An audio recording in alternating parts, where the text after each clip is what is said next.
जय श्री राम दोस्तों, मैं मनोज चौधरी आपका सभी का स्वागत करता हूं एमसीक्यू की क्लास में। ये दोस्तों हमारे जो आगामी एग्जाम है उनके लिए बहुत ही महत्वपूर्ण क्वेश्चन है अपने लिए। तो आइए दोस्तों हम शुरुआत करेंगे। लगभग हमारे पास थोड़े ही क्वेश्चन है, लेकिन एक क्वेश्चन पे हमारे पास कम से कम 6-7 क्वेश्चन निकल के आएंगे। तो आराम से पढ़ेंगे, जो भी क्वेश्चन है वो बाहर नहीं जाएगा बिल्कुल। तो आइए दोस्तों, आज का जो पहला क्वेश्चन है हमारे सामने वो ये है, निम्नलिखित में से कौन सा अक्षांश विस्तार भारत की संपूर्ण भूमि के विस्तार के संदर्भ में प्रासंगिक है। तो भारत का अक्षांश और देशांतर कितना इसके अंदर ये पूछा गया। देखिए दोस्तों, 8 डिग्री 2 मिनट उत्तर से 32 डिग्री 7 मिनट उत्तरी अक्षांश, 8 डिग्री 4 मिनट उत्तर से 37 डिग्री 6 मिनट उत्तरी अक्षांश, 6 डिग्री 4 मिनट उत्तर से 42 डिग्री 7 मिनट दक्षिणी अक्षांश, 6 डिग्री 4 मिनट उत्तर से 37 डिग्री 6 मिनट उत्तरी अक्षांश। तो निम्नलिखित में भारत की संपूर्ण भूमि का पूछा है, यह देखना है। यहां पे किसका पूछा गया है? संपूर्ण भूमि का। संपूर्ण भूमि की अगर बात करें तो दोस्तों इसके अंदर अपना क्या क्या आ जाएगा।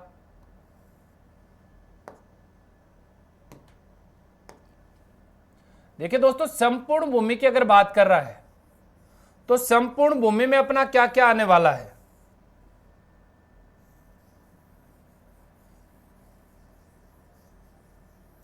यह तो अपनी रही भारत की मुख्य भूमि, और संपूर्ण भूमि के अंदर यहां पे अपना एक द्वीपीय समूह है जिसे हम बोलते हैं अंडमान निकोबार। इसके ऊपर वाले भाग को तो क्या कहा जाता है? अंडमान कहा जाता है, और नीचे वाले भाग को क्या कहा जाता है? निकोबार। तो ऊपर वाला क्षेत्र कौन सा है? अंडमान, और नीचे वाला क्षेत्र कौन सा है? निकोबार।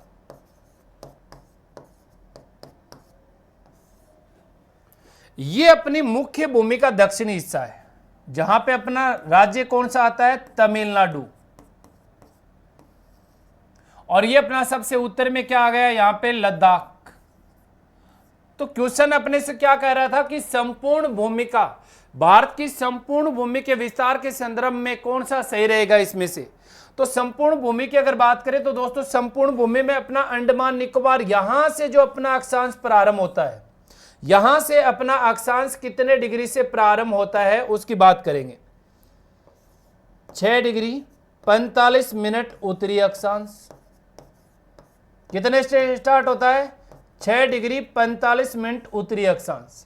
समाप्त कितने पे होता है?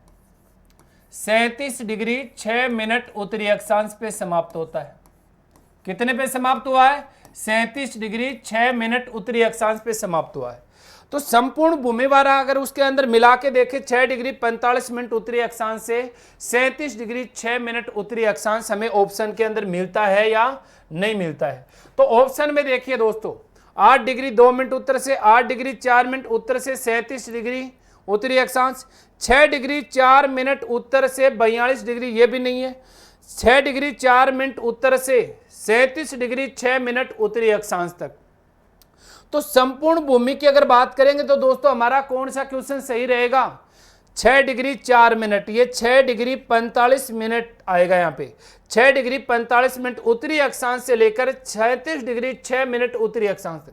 मुख्य भूमि की अगर बात करें तो ये देखिए दोस्तों, यहाँ पे भारत की संपूर्ण भूमि, अगर यहीं पे होता मुख्य भूमि, यहीं पे क्या दिया गया होता? मुख्य भूमि की अगर बात की गई होती तो इसमें हमारा आंसर क्या हो जाता? 8 डिग्री 4 मिनट उत्तर से लेकर 37 डिग्री 6 मिनट उत्तरी अक्षांश तक रहता।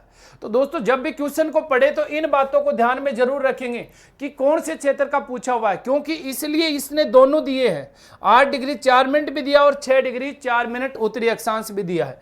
तो यहां से हमारी संपूर्ण भूमि की अगर बात करेंगे तो 6 डिग्री 45 मिनट से। देशांतर की अगर बात करें तो देशांतर हमारा इस साइड से यानी पश्चिम दिशा से प्रारंभ होता है, और कौन सी दिशा में समाप्त हो जाता है? पूर्व दिशा में।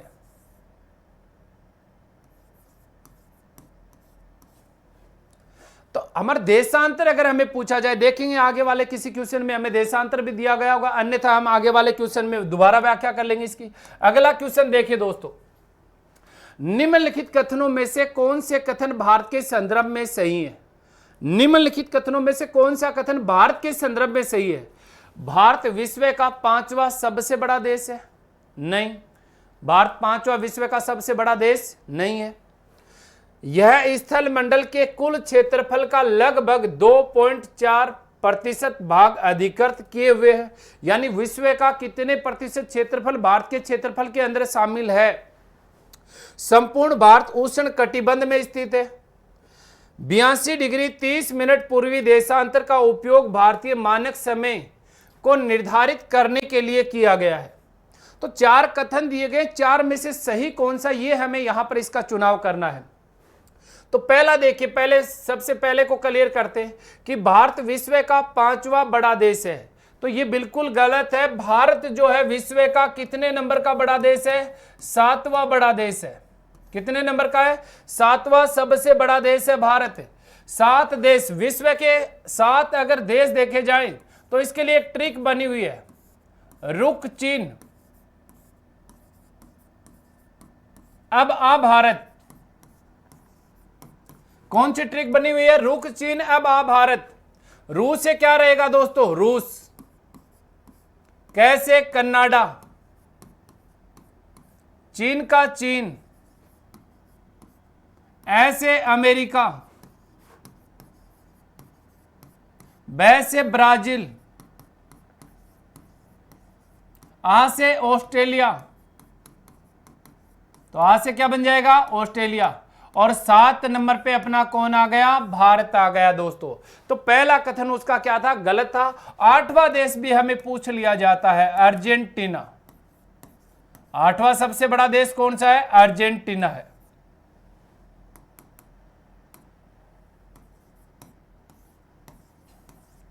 उसके बाद चलते दोस्तों दूसरे कथन पे। यह स्थल मंडल के कुल क्षेत्रफल का लगभग 2.4% है। तो भारत का जो क्षेत्रफल है वो कितना है? 32,87,263 वर्ग किलोमीटर। तो ये पूरे विश्व के क्षेत्रफल का कितने प्रतिशत है? 2.42% है। तो दूसरा कथन इसके अंदर क्या दिया गया? सही है। संपूर्ण भारत उष्ण कटिबंध क्षेत्र में स्थित आता है? नहीं, बिल्कुल नहीं आता। संपूर्ण भारत की अगर बात करें तो संपूर्ण भारत उष्ण कटिबंध क्षेत्र में नहीं आता है, क्योंकि भारत के बीचों बीच यहां से एक रेखा मानी गई है जिसे हम बोलते हैं करक रेखा। कौन सी रेखा है? करक रेखा। तो ये वाला जो भाग है ये तो किस में आ गया? उष्ण कटिबंध में। ये वाला भाग किसके अंदर आएगा? उष्ण कटिबंध। और ऊपर वाला जो भाग है किसके अंदर आ जाएगा? उपोष्ण कटिबंध में आएगा। कौन से भाग में आएगा? उपोष्ण कटिबंध। तो संपूर्ण भाग जो है, संपूर्ण भारत जो है वो उष्ण कटिबंध की स्थिति में नहीं है। तीसरा, 82.5 डिग्री पूर्वी देशांतर का उपयोग भारतीय मानक समय को निर्धारित करने के लिए किया जाता है। तो भारतीय मानक समय है, भारत का जो समय निर्धारित किया गया वो कौन सी देशांतर से निर्धारित किया गया? तो भारत का मानक समय कौन सी रेखा से निर्धारित किया गया? 82.5 डिग्री पूर्वी देशांतर रेखा से निर्धारित किया गया। 82.5 डिग्री पूर्वी देशांतर रेखा भारत के कितने राज्यों से निकलती है? तो 82.5 डिग्री पूर्वी देशांतर रेखा इस प्रकार से यहाँ पे। तो सबसे पहले तो कौन सा स्टेट आ जाता है? उत्तर प्रदेश। सबसे पहले कौन सा स्टेट है? उत्तर प्रदेश। उत्तर प्रदेश के बाद कहां पे जाएगी? मध्य प्रदेश। मध्य प्रदेश के बाद कहां पे जाएगी? छत्तीसगढ़। छत्तीसगढ़ के बाद कहां पे जाएगी? ओडिशा। ओडिशा के बाद कहां पे जाएगी? आंध्र प्रदेश।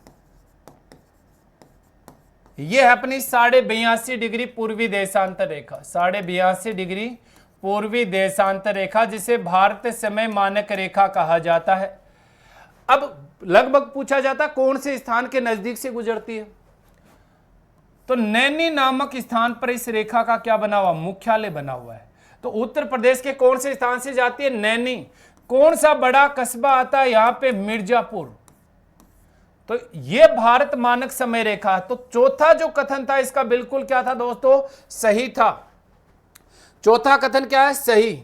तो 2 नंबर का और 4 नंबर का सही है। तो नीचे वाले ऑप्शन में देखें तो डी हो जाएगा आपका आंसर, 2 और 4। अगले क्वेश्चन पे चलते हैं दोस्तों। अगला क्वेश्चन क्या हमारे पास, निम्नलिखित कथनों पर विचार करें। फिर से कथन दिए हुए हैं, भारत का क्षेत्रफल लगभग 32,87,263 वर्ग किलोमीटर, 32.8 लाख वर्ग किलोमीटर दिया गया है।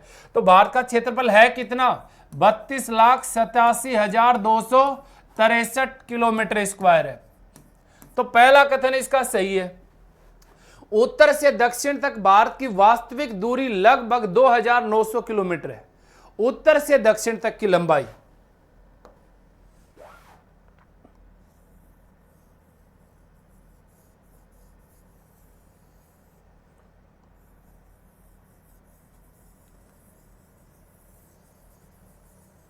तो उत्तर से दक्षिण तक की लंबाई की अगर बात करें तो कौन सी लंबाई जानना चाहता है, ये वाली। भारत की ये कौन सी दिशा है, उत्तर, और ये कौन सी है, दक्षिण।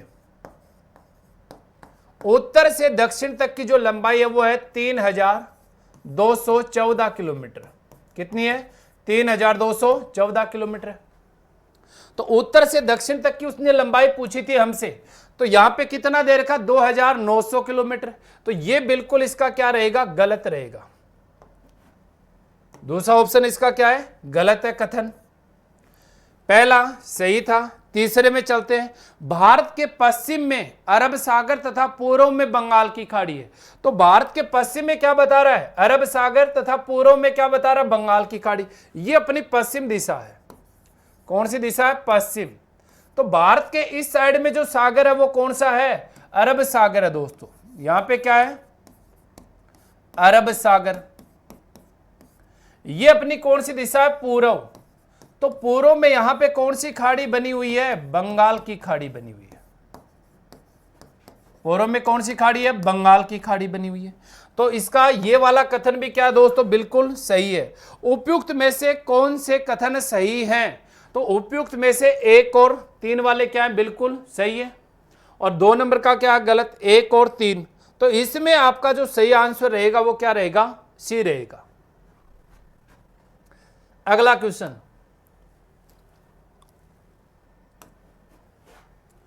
फिर से कथन है, भारत के भौगोलिक विस्तार के संदर्भ में कौन सा कथन सत्य है। भौगोलिक विस्तार के संदर्भ में फिर से कथन पूछा गया है।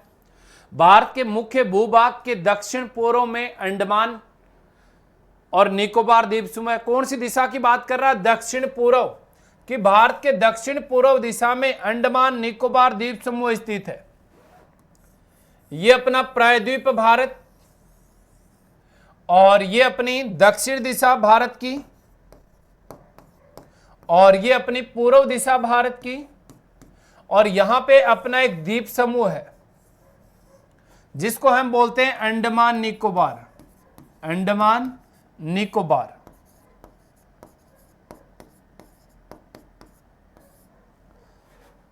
अब पीछे वाले कथन पे चलते हैं। तो अंडमान निकोबार द्वीप समूह दक्षिण पूर्व में, बिल्कुल सही कह रहा है इस बात को। दूसरा कथन क्या कह रहा है, भारत के उत्तर पश्चिम में लक्षद्वीप समूह। उत्तर पश्चिम की अगर बात करें तो उत्तर पश्चिम की बात कर रहा है, तो ये अपना उत्तर है, ये अपना कौन सी दिशा है, उत्तर, और ये अपनी पश्चिम दिशा है। तो यहां पे लक्षद्वीप समूह नहीं है, लक्षद्वीप समूह यहां पर है, लक्षद्वीप। लक्षद्वीप है वो दक्षिण पश्चिम दिशा में है। तो दूसरा कथन इसका दोस्तों क्या है, गलत है। मकर रेखा भारत को 2 बराबर भागों में विभाजित करती है। तो मकर रेखा भारत से गुजरती नहीं है। भारत को 2 भागों में बांटने वाली जो रेखा वो कौन सी है, कर्क रेखा है, कि कर्क रेखा भारत को 2 भागों में विभाजित करती है, मकर रेखा नहीं करती है। तो यह भी गलत है। भारत का सबसे दक्षिण बिंदु इंदिरा कोल है। तो भारत का सबसे दक्षिण बिंदु है, सबसे दक्षिण बिंदु वो इंदिरा कोल की बजाय क्या है, इंदिरा पॉइंट है। इंदिरा कोल की अगर बात करें तो कोल का मतलब क्या होता है, दर्रा या नाल। तो इंदिरा कोल है वो भारत का सबसे उत्तरी बिंदु है। कौन सा बिंदु है, उत्तरी बिंदु है। तो यह भी गलत है। अब इनमें से एक कथन सही है, भारत के मुख्य भूभाग के दक्षिण पूर्व में अंडमान और निकोबार द्वीप समूह है। तो इसमें आपका सही आंसर क्या हो जाएगा, ए हो जाएगा दोस्तों। अगले क्वेश्चन पे चलते हैं। अगला क्वेश्चन देखिए दोस्तों, निम्न सूचना के आधार पर उत्तर दीजिए कि भारत के लिए मानक समय निर्धारित करने वाली 82.5 डिग्री पूर्वी देशांतर रेखा किस स्थान से गुजरती है। तो इसमें आपको क्या बताना, निम्न में से निम्न सूचना के आधार पर उत्तर दीजिए कि भारत के लिए मानक समय निर्धारित करने वाली 82.5 डिग्री पूर्वी देशांतर रेखा किस स्थान से गुजरती है। स्थान जगह का नाम बताना अपने को। गुजरात से अरुणाचल प्रदेश की दूरी 2900 किलोमीटर से अधिक है। इन राज्यों के स्थानीय समय में 2 घंटे से अधिक का अंतर है। अक्षांश का प्रभाव दक्षिण से उत्तर की ओर दिन और रात की अवधि पर होता है, जबकि देशांतर रेखाओं द्वारा स्थानीय समय की जानकारी मिलती है। भारत में स्थानीय समयों की विभिन्नता के लिए मानक समय का निर्धारित किया जाता है। अब गुजरात से अरुणाचल प्रदेश की जो दूरी है वो 2900 किलोमीटर नहीं है। कितनी है?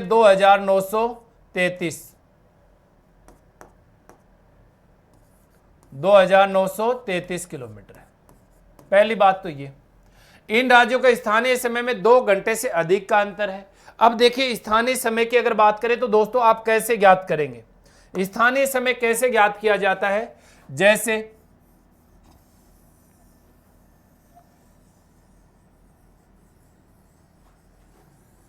ये अपना है अरुणाचल प्रदेश,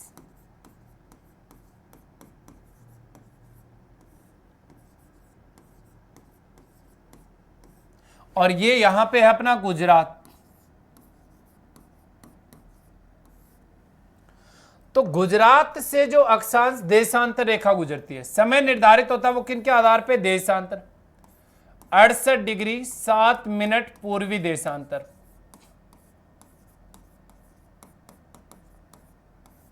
कितने पे समाप्त हो रहा है?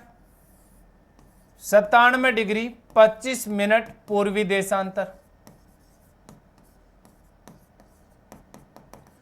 पहले तो हम देखो, सबसे पहले तो हमें यह पता होना चाहिए कि सूर्य कौन सी दिशा में उदय होता है।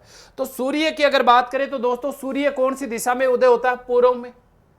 सबसे बाद में कौन सी दिशा में होता है? पश्चिम में। पूर्वी देशांतर अपना कितने पे समाप्त हो रहा है? 97 डिग्री 25 मिनट। कितने से प्रारंभ होता है? 68 डिग्री 7 मिनट पूर्वी देशांतर से क्या हो रहा है? प्रारंभ हो रहा है। तो इन दोनों को अपना देशांतरीय अंतर जो है वो निकालना पड़ेगा। तो देशांतरीय अंतर निकालने के लिए 97 डिग्री 25 मिनट पूर्वी देशांतर में से 68 डिग्री 7 मिनट पूर्वी देशांतर घटाना पड़ेगा। 25 में से 7 मिनट गई दोस्तों, कितनी बच गई? 18 मिनट। फिर 17 में से 8 गए तो कितने बचे? 9। फिर यहां से एक इस साइड में ले लिया, 8 में से 6 गए, कितने बचे? 2। भारत का देशांतरीय अंतर कितना है? 29 डिग्री 18 मिनट। 1 डिग्री देशांतर को पार करने में सूर्य के प्रकाश को कितनी मिनट लगती हैं? 1 डिग्री देशांतर को पार करने में सूर्य के प्रकाश को कितनी मिनट लग रही है? 4 मिनट लग रही है। अब 1 डिग्री बराबर कितनी मिनट देशांतर होती है? 1 डिग्री बराबर 60 मिनट देशांतर होती है। जैसे ये 29 डिग्री और आगे वाली बातें किस में कर रहा है? मिनट में कर रहा है कि 29 डिग्री 18 मिनट। तो ऐसी 60 मिनट जब होंगी तब 1 डिग्री देशांतर बनेगा। तो 1 डिग्री बराबर कितनी मिनट हो गई? 60 मिनट। और 4 मिनट बराबर कितनी सेकंड हो गई? 240 सेकंड हो गई। कितनी सेकंड हुई? 240 सेकंड हो गई। अब 240 सेकंड का समय लगता है कितने डिग्री को पार करने में? 1 डिग्री देशांतर को पार करने में। तो 60 मिनट, अगर मैं ये कह दूं कि 60 मिनट देशांतर को, ये 60 मिनट है, ये मिनट का निशान है, 60 मिनट देशांतर को पार करने में सूर्य के प्रकाश को कितनी सेकंड लगी?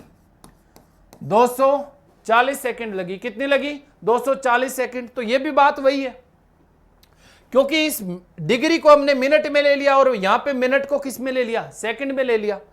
अब 1 मिनट देशांतर को पार करने में सूर्य के प्रकाश को कितना समय लगेगा? तो 240 मिनट में है, बटे में 60, कितनी सेकंड आ गई? 4 सेकंड आ गई। कितनी सेकंड आई? 4 सेकंड। अब यहां से हम देखें, हमारे पास देखो साफ साफ आंसर आने वाला है कि 1 डिग्री देशांतर को पार करने में कितने मिनट लग रही हैं? 4 मिनट। तो डिग्रियां कितनी हमारे पास? 29। 29 गुणा 4 बराबर कितना हो जाएगा? 116 मिनट हो गई। आगे कितनी मिनट देशांतर बची हुई है? 18। 1 मिनट देशांतर को पार करने में कितनी सेकंड? 4 सेकंड। 18 गुणा 4 इंटू 72, ये सेकंड है। तो 72 सेकंड में हमारे पास एक तो मिनट बन जाएगी, क्योंकि 60 सेकंड में क्या बन जाती है? 1 मिनट हो जाती है। तो 60 सेकंड के 1 मिनट बनने के बाद भी कितनी सेकंड बच गई? 12। तो वो तो मिनट में यहां पे ऐड कर देंगे, प्लस 1 मिनट बराबर कितनी हो गई? 117 मिनट। और कितनी सेकंड बच गई यहां पे? 12 सेकंड। तो 117 मिनट के अगर घंटे बनाएंगे तो 1 घंटा 57 मिनट 12 सेकंड। तो भारत में पूर्व से पश्चिम, ये क्या कह रहा है? स्थानीय समय 2 घंटों से अधिक का अंतर। तो भारत के स्थानीय समय यानी लगभग 2 घंटे का अंतर है। पूर्व से पश्चिम सूर्य उदय व अस्त होने का लगभग अगर समय पूछा जाए तो कितने घंटे का है? 2 घंटे का है। उत्तर की ओर अक्षांश का प्रभाव दक्षिण से उत्तर की ओर दिन और रात की अवधि पर होता है। तो बिल्कुल जैसे जैसे उत्तर की ओर जाएंगे तो दिन रात और रात की अवधि दोनों की समान कभी भी नहीं होंगी। स्थानीय समय की जानकारी मिलती है। भारत के स्थानीय समूह की भिन्नता के लिए मानक समय निर्धारित किया गया है। तो मानक समय कहां से निर्धारित किया गया है? 82.5 डिग्री पूर्वी देशांतर रेखा। फिर क्या कहता है? किस स्थान से गुजरती है? तो मिर्जापुर से गुजरती है। दोस्तों थोड़ी देर पहले मैंने बताया भी था कि 82.5 डिग्री पूर्वी देशांतर रेखा जो है वो भारत में कौन से स्थान से गुजरती है? मिर्जापुर। और मिर्जापुर के पास भी छोटा कस्बा अगर पूछ लिया जाए तो नैनी नामक स्थान से। नैनी नामक स्थान भी कहां पे आता है आपका? उत्तर प्रदेश में आता है। कहां पे आता है? उत्तर प्रदेश। तो इसका सही आंसर रहेगा दोस्तों आपका ए। अगले क्वेश्चन पे चलते हैं। अगला क्वेश्चन देखिए क्या है। भारत का सुदूर पश्चिमी का बिंदु है, पश्चिमी बिंदु। भारत का सुदूर पश्चिमी बिंदु कहां पे है? तो सबसे पहले तो हमें यह पता होना चाहिए,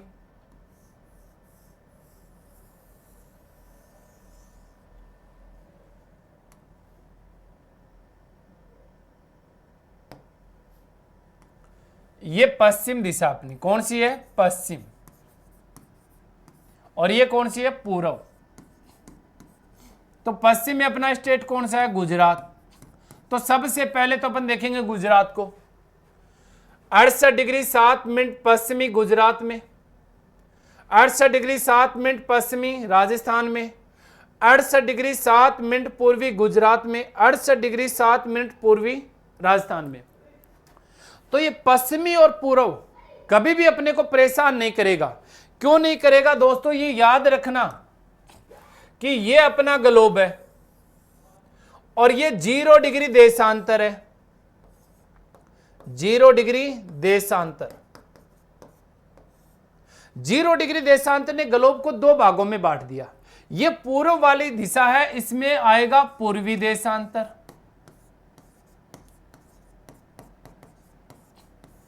और ये पश्चिम वाली दिशा यहां पे क्या आएगा? पश्चिमी देशांतर आएगा।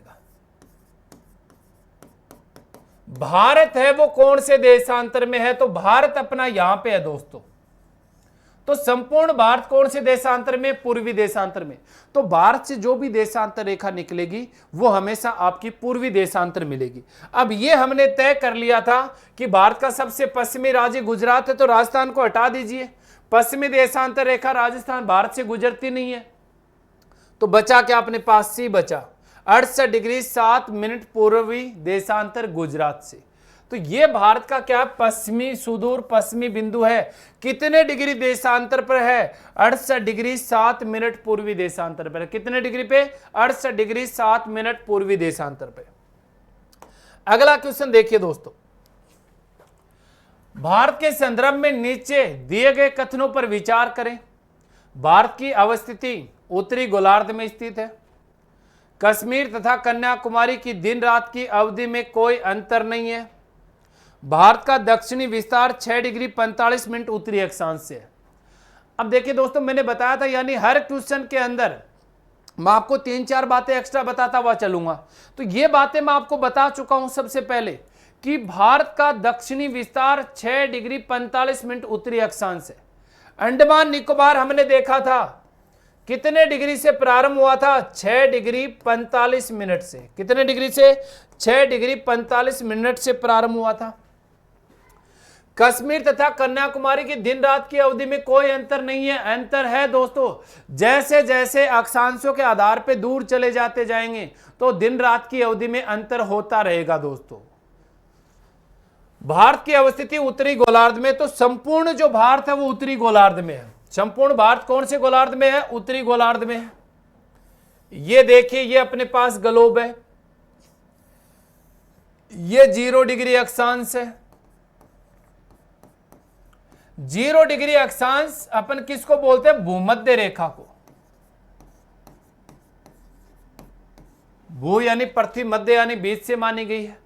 इसे हम बोलते हैं ग्रीनविच रेखा, सॉरी विषुवत रेखा। विश्व का सबसे बड़ा वर्त बनाती है, ग्लोब के चारों तरफ मानी गई है, तो क्या बनाएगी? वर्त बनाएगी, तो विषुवत रेखा बोलेंगे। अब ये रेखा ग्लोब को 2 भागों में बांटती है, ये वाला उत्तरी गोलार्ध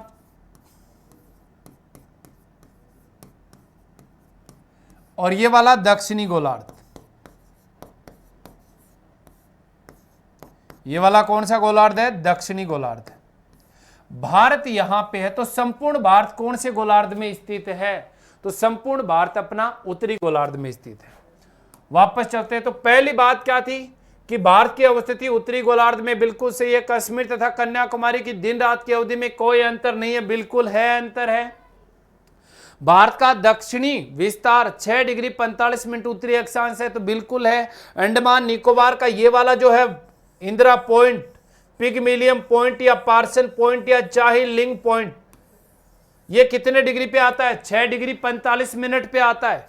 तो 3 वाला भी क्या है? सही है। केवल 1, केवल 2, 1 और 3, तो इसके अंदर आपका सही आंसर क्या हो जाएगा? सी हो जाएगा दोस्तों। अगले क्वेश्चन पे चलिए। अगला क्वेश्चन क्या है? भारत के संदर्भ में नीचे दिए गए कथनों में से कौन से कथन सही हैं? तो फिर से कथन को पहचानना है आपको। भारत की स्थल सीमा रेखा की कुल लंबाई 15,200 किलोमीटर है।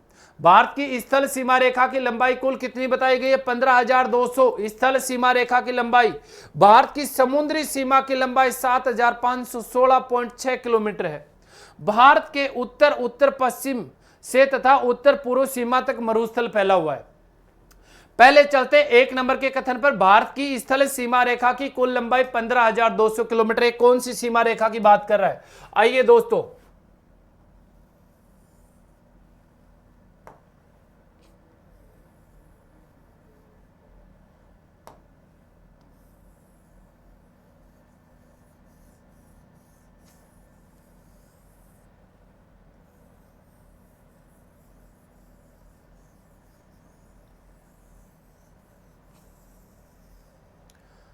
अब देखिए दोस्तों, कौन कौन सी सीमा रेखा की यहां पर बात की गई है।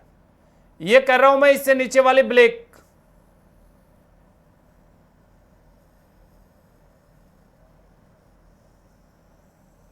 यहां तक, और यहां पे अपना एक छोटा सा लक्ष्य द्वीप समूह वो है। यहां पे अपना अंडमान निकोबार है। अब भारत की अगर बात करें तो देखिए, ऊपर की साइड में लगते हैं पड़ोसी देश, और यहां पे हमारे साथ सीमा बनाता है अरब सागर। तो ये हमारी हो गई जलीय सीमा या समुद्री सीमा। यहां पर हमारे साथ सीमा बनाती है बंगाल की खाड़ी, और अपना ये वाला जो है अंडमान निकोबार, ये भी पूरा समुद्री सीमा के साथ है। अंडमान निकोबार ये अपना जो यहां पे छोटा, सबसे छोटा द्वीप समूह है लक्षद्वीप, लक्षद्वीप, ये भी चारों तरफ से समुद्री सीमा से घिरा हुआ है। अब यहां पे बात करें ऊपर की साइड में हमारी स्थलीय सीमा रेखा किस प्रकार की है? स्थलीय सीमा रेखा, स्थलीय सीमा रेखा हमारे देखो यहां पे तो पाकिस्तान के साथ, यहां पे अफगानिस्तान के साथ, यहां पे तिब्बत,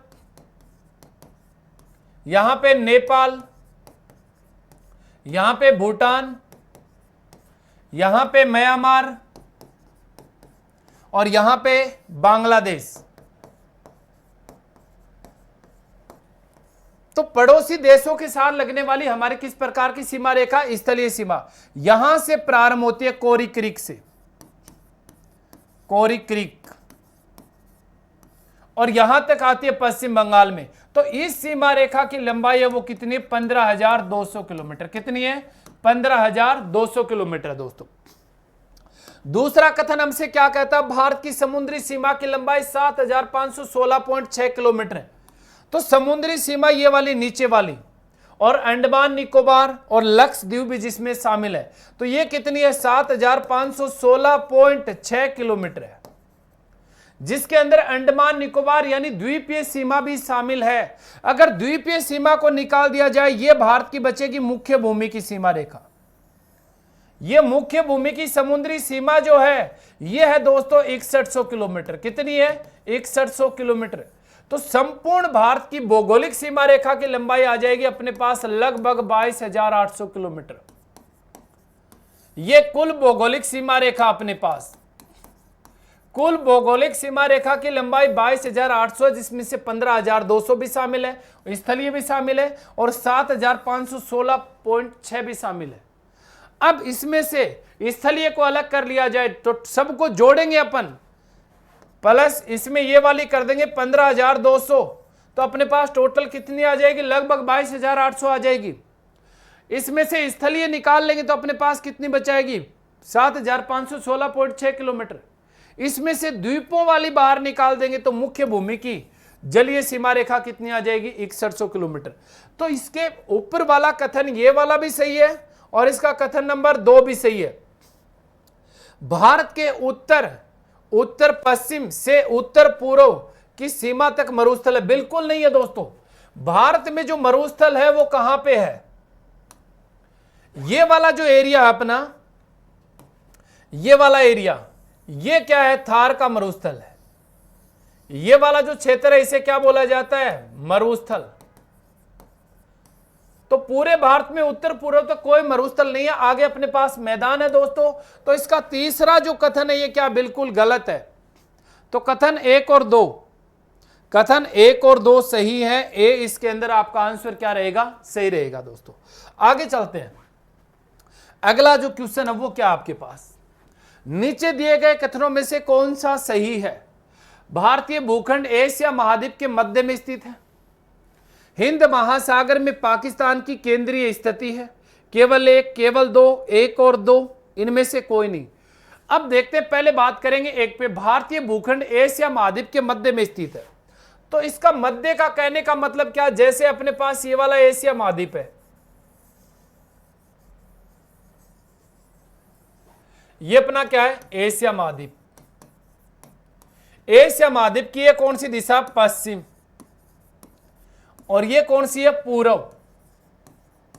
तो इस साइड से आएंगे बीच में और इस साइड से आएंगे सेंटर में। तो एशिया महाद्वीप में पूर्व और पश्चिम दिशा के हिसाब से क्या आ गया? भारत मध्य में आ गया।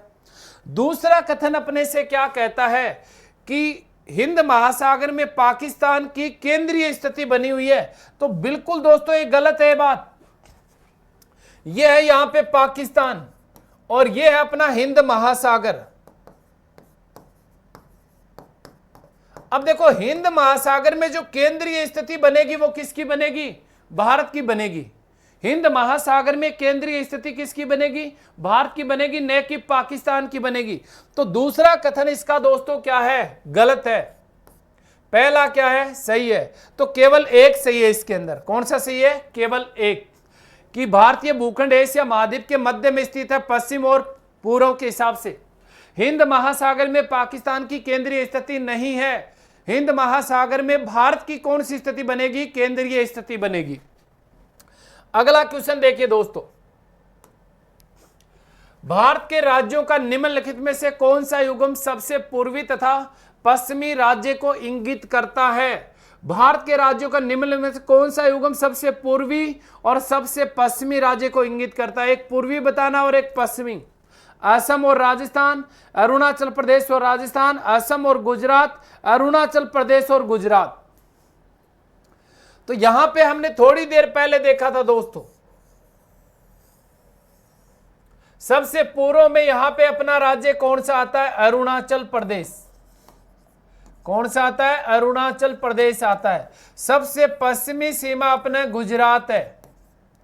तो पहले पूर्व पूछा तो पहले अरुणाचल प्रदेश ढूंढना पड़ेगा, फिर गुजरात। तो यहां पे देखिए, यहां पे अरुणाचल प्रदेश के साथ राजस्थान है और यहां पे अरुणाचल प्रदेश के साथ गुजरात। तो अपना सही आंसर क्या हो जाएगा? डी हो जाएगा दोस्तों इसके अंदर। अगला क्वेश्चन देखिए दोस्तों, भारतीय राज्यों का क्षेत्रफल के अनुसार सही अवरोही क्रम। अवरोही क्रम का मतलब पहले सबसे पहले बड़ा राज्य आएगा, उसके बाद सबसे छोटा राज्य आएगा। तो सबसे बड़ा और सबसे छोटा राज्य कौन सा आपका देख लीजिए इसके ऊपर। राजस्थान, मध्य प्रदेश, गुजरात, महाराष्ट्र। राजस्थान, मध्य प्रदेश, महाराष्ट्र, गुजरात। राजस्थान, महाराष्ट्र, गुजरात, मध्य प्रदेश। राजस्थान, महाराष्ट्र, मध्य प्रदेश, गुजरात। तो देखिए दोस्तों, सबसे बड़ा जो राज्य हमारा राजस्थान, तो चारों में 1 नंबर पे दे रखा है। दूसरा हमारा जो सबसे बड़ा राज्य है दोस्तों वो है मध्य प्रदेश। राजस्थान का क्षेत्रफल कितना है दोस्तों? तो ये तो हमारा ऑप्शन है ही नहीं। राजस्थान 2 नंबर पे, मध्य प्रदेश 3 नंबर पे, महाराष्ट्र 4 पे, गुजरात। तो राजस्थान की अगर बात करें तो राजस्थान का क्षेत्रफल 3,42,239। मध्य प्रदेश के क्षेत्रफल की अगर बात करें तो 3,08,242। महाराष्ट्र के क्षेत्रफल की अगर बात करें तो दोस्तों 3,07,713। गुजरात के क्षेत्रफल की अगर बात करें तो दोस्तों 1,96,244। तो सबसे बड़ा जो राज्य है, देखो यहां पे अवरोही क्रम का मतलब क्या होता है? पहले बड़े से छोटे की ओर जाना है।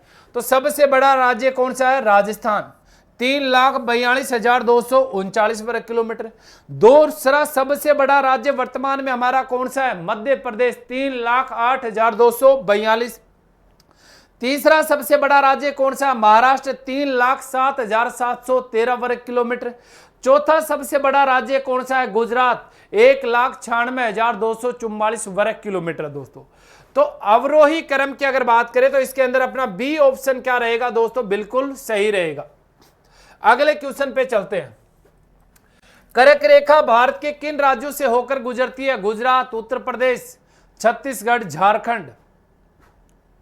तो कर्क रेखा 1, 2 और 4, 1, 2, 3 और 4, 1, 3 और 4, 2, 3 और 4। अब देखो 3 वाले को डिलीट कर दो। 3 वाला इसमें भी है, इसमें भी है, इसमें भी है। 1, 2 और 4। तो कर्क रेखा भारत के टोटल कितने राज्यों से गुजरती है? कर्क रेखा की अगर बात करें तो दोस्तों कर्क रेखा भारत के 8 राज्यों से गुजरती है। कितने राज्यों से गुजर रही है? 8 राज्यों से गुजर रही है। अब वो 8 राज्य कौन कौन से हैं अपने पास?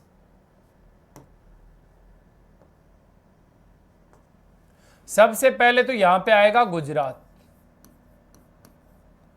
फिर यहां पे आएगा राजस्थान, फिर यहां पे आएगा मध्य प्रदेश,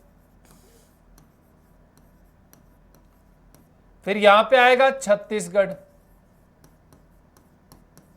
यहां पे आएगा झारखंड, यहां पे आएगा पश्चिम बंगाल, यहां पे आएगा त्रिपुरा और यहां पे आ जाएगा मिजोरम। 1, 2, 3, 4, 5, 6, 7, 8। तो कर्क रेखा भारत के बीचों बीच कितने राज्यों से गुजरती है? 8 राज्यों से गुजरती है।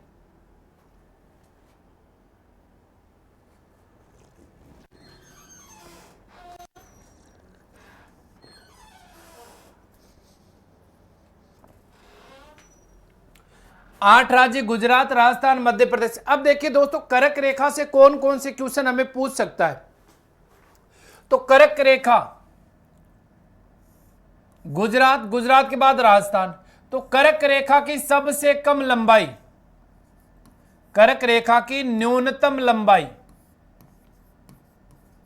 तो कर्क रेखा की जो न्यूनतम लंबाई है वो किस राज्य में है? राजस्थान में। क्योंकि राजस्थान के दक्षिण दिशा में 2 जिलों से निकलती है, डूंगरपुर और बांसवाड़ा। बांसवाड़ा जिले की कुशलगढ़ तहसील से निकलती है और डूंगरपुर के चीखली गांव को छूती हुई निकलती है।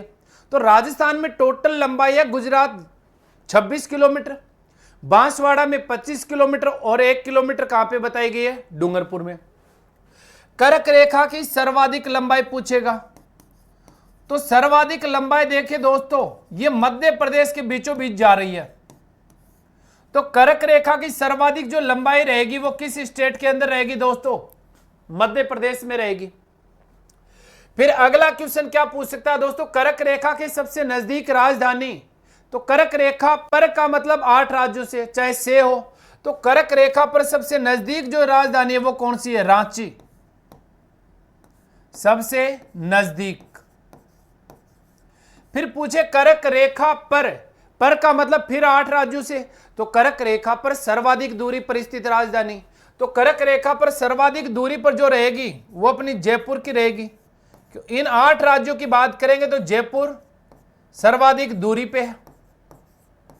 फिर पूछेगा कर्क रेखा पर स्थित शहर। तो कर्क रेखा पर स्थित जो शहर अगर पूछा जाए तो वह है उदयपुर। और उदयपुर जो शहर है वो आपका किस स्टेट में मिलेगा? त्रिपुरा में मिलेगा आपको। कर्क रेखा पर स्थित सबसे बड़ा राज्य। तो कर्क रेखा पर स्थित सबसे बड़ा जो राज्य है वो कौन सा है? राजस्थान है। और कर्क रेखा पर स्थित सबसे छोटा जो राज्य है वो कौन सा है? त्रिपुरा है दोस्तों। तो कर्क रेखा से ये क्वेश्चन बनते कि कर्क रेखा भारत के कितने राज्यों से? 8 राज्यों से। गुजरात, राजस्थान, मध्य प्रदेश, छत्तीसगढ़, झारखंड, पश्चिम बंगाल, त्रिपुरा और मिजोरम। कर्क रेखा की न्यूनतम लंबाई राजस्थान में, सर्वाधिक लंबाई मध्य प्रदेश में है। सबसे नजदीक राजधानी कर्क रेखा पर रांची है। कर्क रेखा पर स्थित सर्वाधिक दूरी पर राजधानी। पर पूछे तो पर 8 राज्यों की बात करेगा। पर में सर्वाधिक दूरी पे जयपुर है। कर्क रेखा के सबसे नजदीक जो शहर है वो कौन सा है? उदयपुर शहर है, त्रिपुरा राज्य में आता है। कर्क रेखा पर स्थित सबसे बड़ा राज्य कौन सा है? राजस्थान। और सबसे छोटा क्षेत्रफल की दृष्टि से कौन सा आ जाएगा? अपना त्रिपुरा आ जाएगा दोस्तों। तो इसके अंदर देखिए हमारा गुजरात से जा रही है, छत्तीसगढ़ से जा रही है, झारखंड से 1, 2 और 4, 1, 2 और 4 पहले में दिए गए दोस्तों। इसके अंदर हमारा सही ऑप्शन क्या रहेगा दोस्तों? ए रहेगा। अगले क्वेश्चन पे चलते हैं। अगला क्वेश्चन देखिए दोस्तों, अगला क्वेश्चन अपने सामने, निम्नलिखित कथनों पर विचार करें। भारत एवं श्रीलंका पाक जलसंधि द्वारा अलग होते हैं। भारत एवं बांग्लादेश के मध्य मन्नार की खाड़ी है। मालदीव लक्षद्वीप समूह है के उत्तर में स्थित है। मालदीव लक्षद्वीप समूह के उत्तर में स्थित है। उपयुक्त में से कौन से कथन असत्य है? तो अभी देखिए दोस्तों, मैं आपको एकदम बारीकी से बता देता हूं, क्वेश्चन बड़ा मजेदार है। तो यह है दोस्तों अपना प्रायद्वीप भारत। कौन सा भारत है? प्रायद्वीप भारत है। और प्रायद्वीप भारत की अगर बात करें तो यह दोस्तों यहां पे है श्रीलंका। कौन सा देश बना हुआ है यहां पे? श्रीलंका बना हुआ है।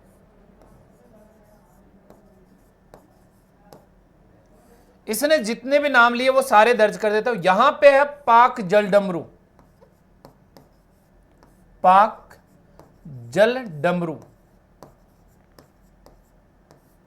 ये वाली जो है यहां पे ये बनेगी मन्नार की खाड़ी, मन्नार की खाड़ी। मन्नार मरीन आपका राष्ट्रीय उद्यान भी है जो समुद्री गायों के लिए प्रसिद्ध है। फिर यहां पे देखिए दोस्तों, ये है आपका लक्षद्वीप।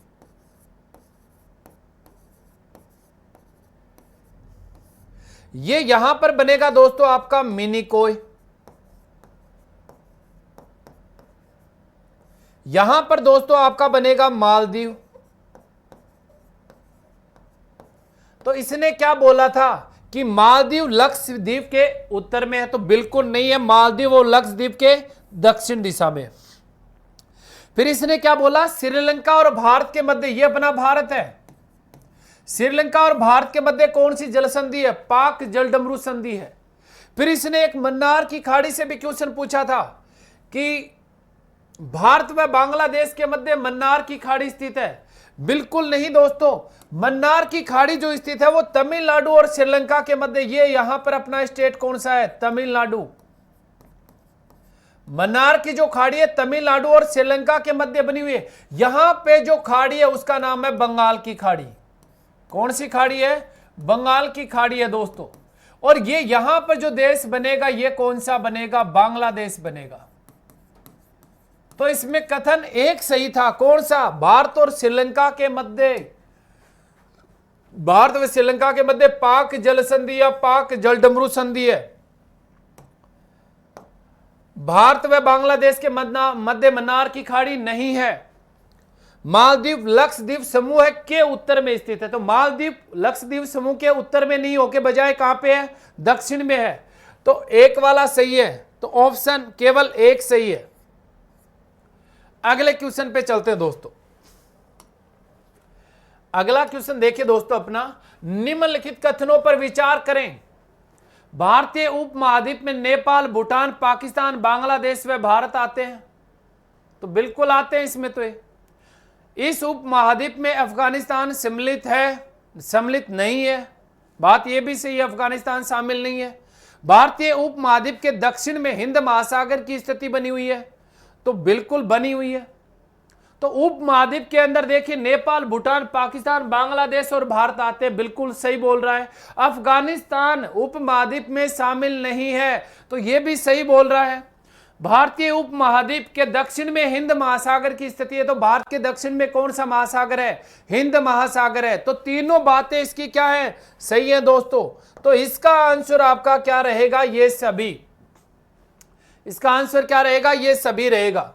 अगला क्वेश्चन देखिए दोस्तों, उत्तराखंड, उत्तर प्रदेश, बिहार, पश्चिम बंगाल तथा सिक्किम की सीमा किस देश के साथ स्पर्श करती है। उत्तराखंड, उत्तर प्रदेश, बिहार, पश्चिम बंगाल तथा सिक्किम, चीन, भूटान, नेपाल, म्यांमार। अब देखिए दोस्तों, इसी क्वेश्चन से आपके सारे क्वेश्चन सोल्व कर देता हूं मैं। चलते हैं आगे वाले पेज पे।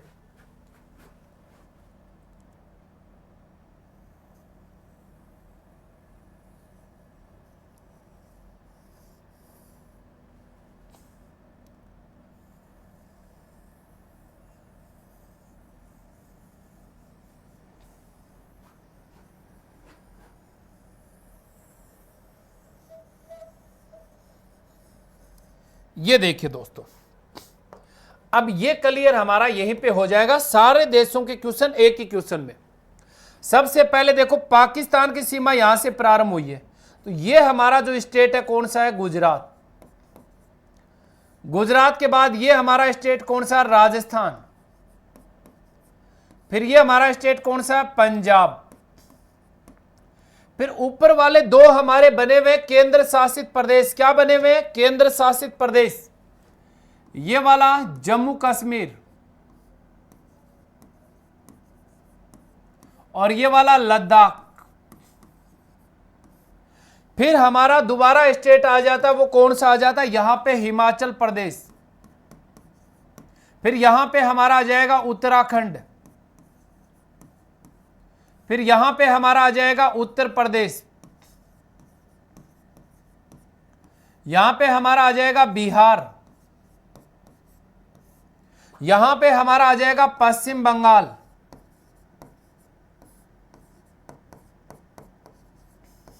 और ये हमारा यहां पे है सिक्किम। ये है दोस्तों हमारा असम। ये है दोस्तों हमारा अरुणाचल प्रदेश।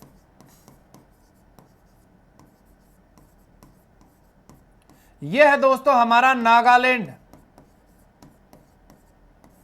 यह है हमारा मणिपुर। यह है दोस्तों हमारा मिजोरम। यह है दोस्तों हमारा त्रिपुरा। और यह है दोस्तों हमारा मेघालय। अब देखिए दोस्तों, सभी देशों के क्वेश्चन सोल्व हो गए अपने एक ही पर्सन के अंदर, और यहां से चलते हैं। ये वाला जो दिख रहा है दोस्तों आपको, ये तो अब पाकिस्तान, ये वाला कौन है? पाकिस्तान। पाकिस्तान के साथ गुजरात, राजस्थान, पंजाब, जम्मू कश्मीर और लद्दाख। ये वाला जो क्षेत्र है जिसे आप बोलते हैं पीओके, पाक अधिकृत कश्मीर। ये वाला जो क्षेत्र है इससे आगे वाला, इस साइड वाला, इसे आप बोलते हैं अक्साई चीन। अक्साई चीन, जिस पे चीन ने 1962 में अधिकार किया था। कब अधिकार किया था? 1962। ये पीओके जो अधिकृत है ये है 1947 से, जब भारत का एकीकरण हो रहा था। जम्मू कश्मीर रियासत पे पाकिस्तान के कबायलियों ने क्या कर दिया था? आक्रमण किया था। तो उस समय इतने क्षेत्र पे 31 दिसंबर 1948 की अगर बात की जाए तो यूएनओ के द्वारा एलओसी पर युद्ध विराम दिया गया था। ये वाली जो सीमा रेखा आपको दिख रही ये है LOC, LOC line of control, Bharat और पाकिस्तान के मध्य अस्थायी सीमा रेखा। जो स्थायी सीमा रेखा यह है रेड क्लिफ। अब देखो, चीन की सीमा रेखा हिसाब से यहां से स्टार्ट होनी चाहिए थी, लेकिन चीन की सीमा रेखा की अगर दोस्तों बात करें तो चीन की सीमा रेखा देखो, मैं अलग कलर से कर देता हूं। चीन की जो सीमा रेखा वो यहां से स्टार्ट हो जाएगी वर्तमान में, ये वाली, और चीन की सीमा रेखा इस प्रकार से लगती है भारत के साथ, यहां तक लगेगी। तो चीन की सीमा रेखा फिर अपने साथ लगेगी यहां से लेकर दोस्तों इस प्रकार से। ये थोड़ा अलग कलर दे देता हूं मैं, ब्लैक कलर में। तो चीन की सीमा रेखा यहां से प्रारंभ होती है, और क्यों होती है मैं आपको बताऊंगा। चीन की सीमा रेखा पहले यहां तक, फिर चीन की सीमा रेखा यहां तक, और फिर चीन की सीमा रेखा यहां तक। दोस्तों ये जो काले कलर वाली है ये चीन की है। अब चीन की सीमा रेखा यहां तक मैं क्यों बता रहा हूं? क्योंकि ये वाला जो क्षेत्र आप देख रहे हैं, ये वाला क्षेत्र चीन को दे दिया पाकिस्तान ने। कब? 1963 में। तो ये किसको दिया गया? चीन को। तो चीन की सीमा रेखा यहां से प्रारंभ हो रही है। अब चीन के साथ देखो लद्दाख है, हिमाचल प्रदेश है, उत्तराखंड पे चीन की सीमा रेखा क्या हो गई? समाप्त हो गई। अब ये वाला जो देश बच गया यहां पर अपने पास, देखिए ये वाला, इसका नाम है नेपाल। अपने क्वेश्चन का आंसर यहां पे है उत्तराखंड, उत्तर प्रदेश। उत्तराखंड पे चीन की समाप्त हुई तो उत्तराखंड पे किसकी स्टार्ट हो जाएगी? नेपाल की। तो नेपाल के साथ उत्तराखंड, उत्तर प्रदेश, बिहार, पश्चिम बंगाल। रही बात दोस्तों पश्चिम बंगाल की, तो पश्चिम बंगाल देखिए किस प्रकार से सीमा बनाता है। पश्चिम बंगाल जो है आपका यहां से भी सीमा बनाता है, और इस साइड से भी सीमा बनाता है, और इस साइड से भी बनाता है। ये है आपका पश्चिम बंगाल। तो इस साइड में भी लग रही है, इस साइड में, और नीचे भी लगेगी। तो अपने क्वेश्चन में क्या था? उत्तराखंड, उत्तर प्रदेश, बिहार, पश्चिम बंगाल, सिक्किम किस देश के साथ सीमा बनाते हैं? तो कौन से देश के साथ सीमा बना रहे हैं? नेपाल के साथ। अब देखिए दोस्तों आगे चलते हैं अपन भूटान की तरफ। यह है अपना भूटान, यहां पे ये वाला है भूटान। अब भूटान के साथ देखिए सिक्किम, पश्चिम बंगाल, असम और अरुणाचल प्रदेश क्या बना रहे हैं? सीमा बना रहे हैं भूटान के साथ। यह है दोस्तों अपना म्यांमार। म्यांमार के साथ अरुणाचल प्रदेश, नागालैंड, मणिपुर, मिजोरम 4। फिर यह है अपना बांग्लादेश, इस साइड में मिजोरम, त्रिपुरा, मेघालय, पश्चिम बंगाल और असम भी लगेगा यहां से। असम इस साइड से भी लगेगा और इस साइड से भी लगेगा। अब देखिए दोस्तों जो मेघालय राज्य है, मेघालय राज्य और असम की स्थिति देखिए आप किस प्रकार से बनी हुई है। यह तो है आपका असम, और ये यहां पे इस प्रकार से आपका बना हुआ है मेघालय। ये कौन सा है? मेघालय। तो मेघालय एक साइड में बांग्लादेश के साथ लग रहा, बाकी इसके असम राज्य की सीमा लगती है। भारत के ऐसे 2 स्टेट है जो केवल एक ही स्टेट के साथ सीमा बनाएंगे। ये देखिए पश्चिम बंगाल, ये कौन सा? पश्चिम बंगाल। इस साइड से पश्चिम बंगाल, इस साइड से पश्चिम बंगाल, बच गया कौन? सिक्किम। तो सिक्किम केवल कितने स्टेट के साथ सीमा बनाता है? एक के साथ। मेघालय केवल कितने स्टेट के साथ सीमा बनाता है? एक स्टेट के साथ सीमा बनाता है। अब ये जो पूर्वोत्तर भारत के जो राज्य हैं इस साइड वाले, असम, अरुणाचल प्रदेश, नागालैंड, मणिपुर, मिजोरम, त्रिपुरा और मेघालय, इनको हम बोलते हैं सेवन सिस्टर, 7 बहिने। क्या बोलते हैं? 7 बहिने बोलते हैं इनको। 7 बहिनों के साथ शेष भारत को जोड़ने वाला यह क्षेत्र है पश्चिम बंगाल का सिलीगुड़ी।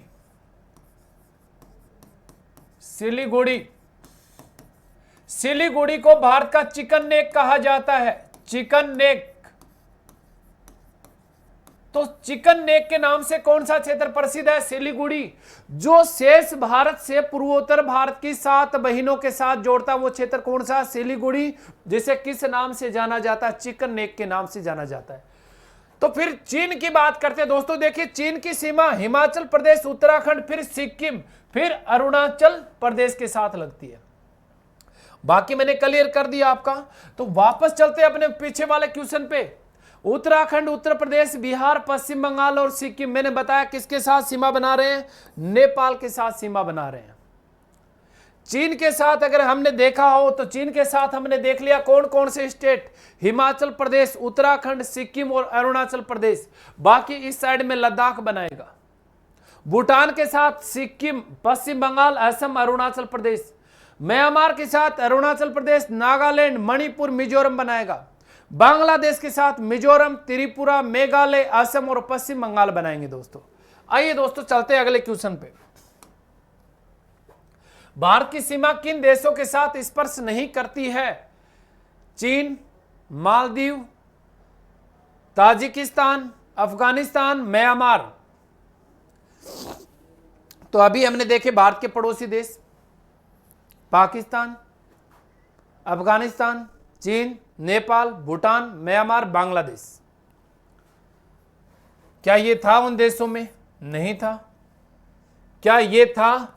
तो ये नहीं था। चीन है, अफगानिस्तान है, म्यांमार है। 1 4 5, 1 4 5 ढूंढ लीजिए दोस्तों। इसमें क्या कहता है? नहीं करती है। नहीं करती है। तो दोस्तों कौन कौन से की नहीं करती है? ताजिकिस्तान और मालदीव, 2 और 3 ढूंढ लीजिए। 2 और 3 ये रहा। तो नहीं करती है। तो किन की नहीं करती है? मालदीव समुद्री सीमा, ताजिकिस्तान एशिया में ऊपर रह गया, तो इन दोनों की सीमा नहीं लगती है। म्यांमार की अपने साथ लगती है, चीन की अपने साथ लगती है, अफगानिस्तान की भी अपने साथ लगती है। तो किन की नहीं लगती है? मालदीव और ताजिकिस्तान की सीमा भारत के साथ है, नहीं लगती है। अगला क्वेश्चन देखिए दोस्तों।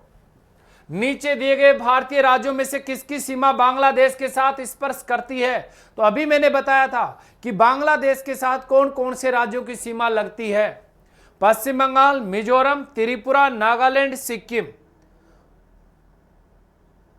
तो कौन कौन से राज्यों की सीमा बांग्लादेश के साथ लगती है? वापस लेके चलता हूं मैं उसी क्वेश्चन पे आपको। ये देखिए, ये है बांग्लादेश। ये कौन सा है? बांग्लादेश है। यहां पे बांग्लादेश की अगर बात करें तो यहां से मिजोरम, यहां से त्रिपुरा, यहां से मेघालय, यहां से असम, दोनों साइड से, और यहां से पश्चिम बंगाल। तो पश्चिम बंगाल, असम, मेघालय, त्रिपुरा, मिजोरम, कितने राज्यों की सीमा रेखा लगती है? 5 राज्यों की सीमा रेखा लगती है, जिसकी लंबाई है 4096.6 किलोमीटर। कब तय हुई थी? 100वां संविधान संशोधन 2015 में। कब तय की गई थी? 100वां संविधान संशोधन 2015 में बांग्लादेश का बॉर्डर तय हुआ था। इस सीमा रेखा का नाम रखा गया था जीरो लाइन, जो भारत के साथ लगने वाली सबसे लंबी अंतरराष्ट्रीय सीमा रेखा। दोस्तों आइए अपने क्वेश्चन पे चलते हैं। तो पश्चिम बंगाल लगता है, मिजोरम लगता है, त्रिपुरा लगता है, नागालैंड और सिक्किम नहीं लगते हैं। तो बांग्लादेश के साथ स्पर्श करती है 1 2 3, 1 2 और 3, ये अपने पहले नंबर पे मिल गए अपने को। पश्चिम बंगाल लगता है, मिजोरम लगता है, त्रिपुरा लगता है, इनके अलावा मेघालय लगता है और असम लगता है। नागालैंड की सीमा केवल और केवल म्यांमार के साथ लगती है। सिक्किम की सीमा की अगर बात करें तो सिक्किम की सीमा 3 देशों के साथ लगेगी, नेपाल, चीन और भूटान। कितने देशों के साथ लगेगी? 3 देशों के साथ, नेपाल, चीन और भूटान के साथ लगेगी दोस्तों। आइए दोस्तों अगले क्वेश्चन पे चलते हैं। निम्नलिखित भारतीय राज्यों में से कौन स्थलीय अंतर्राष्ट्रीय सीमा के साथ साथ जलीय सीमा से भी लगा हुआ है? इसका कहने का मतलब है जो समुद्री सीमा भी बनाएगा और जलीय सीमा भी बनाएगा। तो ऐसा कौन सा राज्य है दोस्तों?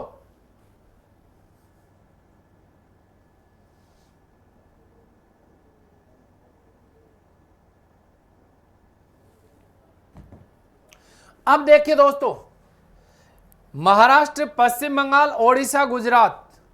तो यहां पे मैं आपको क्लियर कर देता हूं, छोटी सी बात में पूरे क्वेश्चन का हल निकलेगा अपने पास। अभी हमने देखा था एक राज्य यहां पे गुजरात था, अभी हमने देखा यहां पर एक राज्य पश्चिम बंगाल था। पश्चिम बंगाल देखिए यहां पे तो इस साइड में बांग्लादेश के साथ सीमा बनाता है। तो किस प्रकार की सीमा बनाएगा? बांग्लादेश के साथ स्थलीय सीमा। यहां पे इसके साथ लगती है बंगाल की खाड़ी, तो बंगाल की खाड़ी के साथ किस प्रकार की सीमा बनाएगा? जलीय सीमा। फिर बात करते हैं गुजरात की, तो गुजरात या कोरी करेक्ट बिंदु से ऊपर तो कौन सा देश लगता है? पाकिस्तान। और नीचे वाला ये वाला जो क्षेत्र है जलीय क्षेत्र, इसे बोला जाता है कच्छ की खाड़ी। क्या बोला जाता है? कच्छ की खाड़ी। ये वाला जो क्षेत्र है इसे बोला जाता है खंबात की खाड़ी। क्या बोला जाता है? खंबात की खाड़ी। तो ये भी देखिए जलीय और स्थलीय, और ये भी देखिए जलीय और स्थलीय। तो दोनों प्रकार की सीमा बनाने वाले राज्य केवल कितने हैं? 2।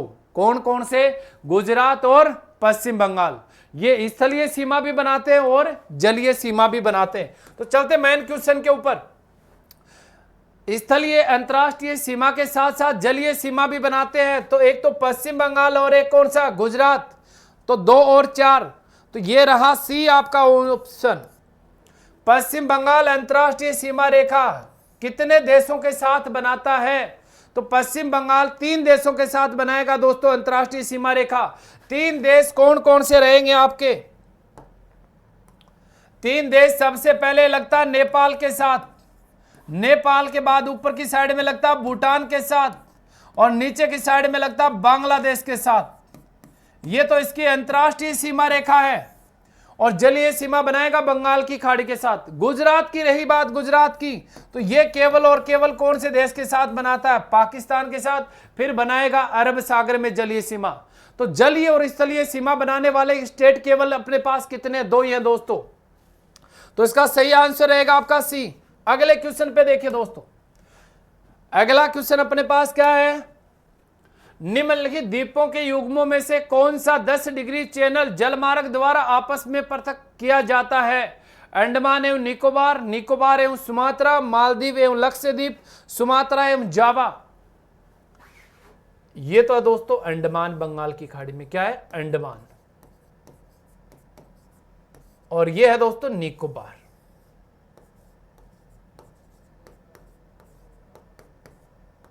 इनके मध्य जो चैनल बना हुआ दोस्तों, ये वाला कितने डिग्री है? 10 डिग्री चैनल। तो 10 डिग्री चैनल कौन सा पूछा? कौन सा 10 डिग्री चैनल जल मार्ग द्वारा आपस में अलग किया जाता है? तो किसको किससे अलग करता है? अंडमान एवं निकोबार को अलग करता है। तो 10 डिग्री चैनल किन के मध्य है? अंडमान व निकोबार के मध्य स्थित है। आगे चलते हैं दोस्तों, अगले क्वेश्चन पे देखिए। अंडमान और निकोबार द्वीप समूह का सर्वोच्च शिखर सेंडल पीक या पल्लाण शिखर स्थित है वहर्द निकोबार पर, मध्य अंडमान में, लघु अंडमान में, उत्तरी अंडमान में। तो अंडमान निकोबार की जो सबसे ऊंची चोटी है वो कौन से द्वीप समूह के ऊपर स्थित है? वहर्द निकोबार पे है, मध्य अंडमान में है, लघु अंडमान में या उत्तरी अंडमान में? कौन सी जगह पे है दोस्तों? तो पल्लाण शिखर इसका दूसरा नाम है। सैंडल पीक चोटी का दूसरा नाम क्या है? पल्लाण शिखर। कहां पे मिलेगी? उत्तरी अंडमान में मिलेगी। तो इसका सही आंसर क्या रहेगा दोस्तों? उत्तरी अंडमान रहेगा। इसका सही आंसर क्या रहेगा आपका? उत्तरी अंडमान रहेगा। जिसकी ऊंचाई है 732 मीटर।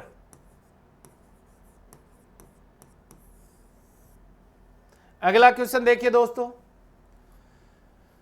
ये क्वेश्चन है अपने डॉक्टर राजेंद्र प्रसाद के कार्यभार संभालने से पहले संविधान सभा के अस्थायी सभापति कौन थे। यानी संविधान के क्वेश्चन स्टार्ट हो गए हैं, संविधान सभा से संबंधित क्वेश्चन स्टार्ट हुए हैं। तो डॉक्टर राजेंद्र प्रसाद के कार्यभार संभालने से पहले संविधान सभा के अस्थायी सभापति कौन थे। तो ये दोस्तों बात रहेगी किसकी, C Rajagopalachari, doctor B R. Ambedkar, T T. Krishnamachari, doctor Sachchidananda Sinha. तो ये दोस्तों बात कब की है, 9 दिसंबर, संविधान सभा की जो पहली बैठक हुई थी, पहली बैठक।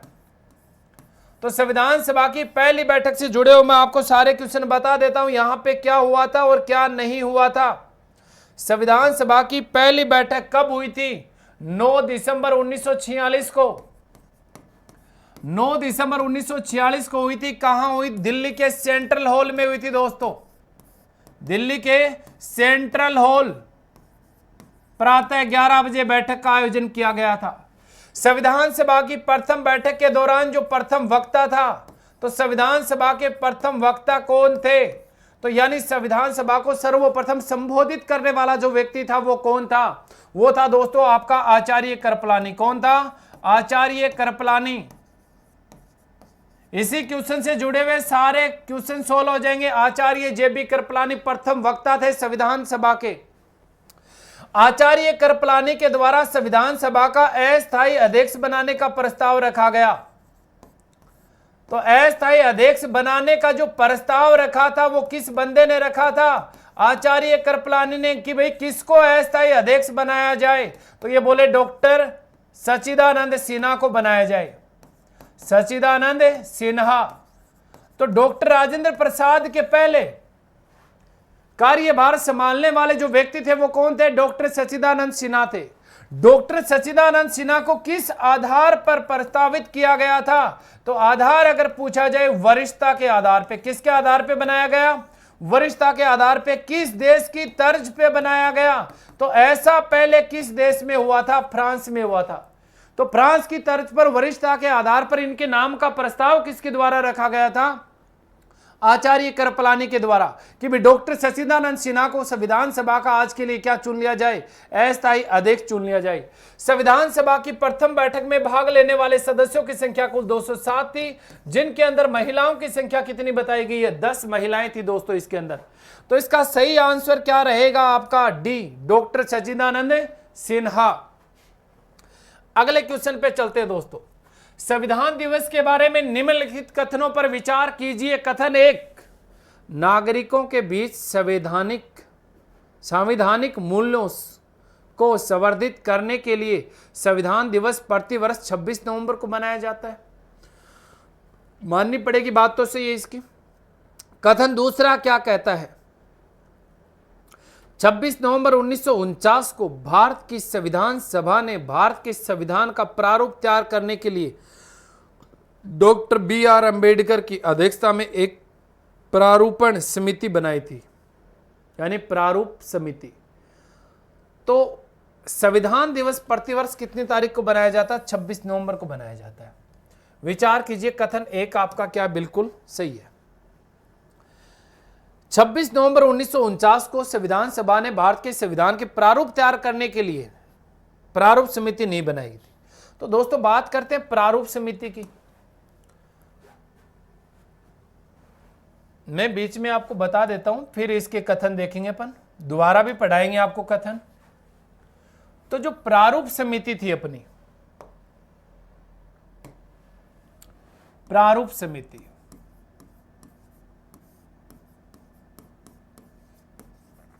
प्रारूप समिति का जो हमने गठन किया था, ये क्या कह रहा है कि 26 नवंबर को नहीं, हमने किया था 29 अगस्त 1947 को। तो प्रारूप समिति का जो गठन किया गया वो कब किया गया था, 29 अगस्त 1947 को किया गया था। किसकी सिफारिश पे किया गया, तो सिफारिश यहां पे किसकी थी, सत्यनारायण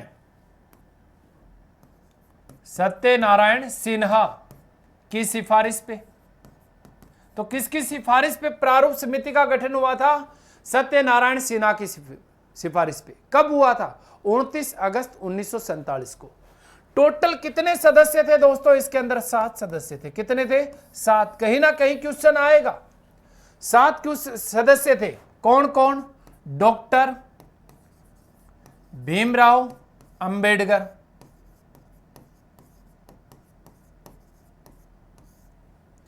के.एम. मुंशी,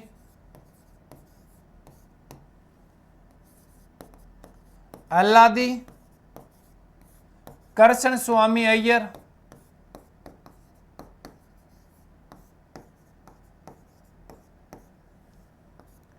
एन गोपाल स्वामी अयंगर,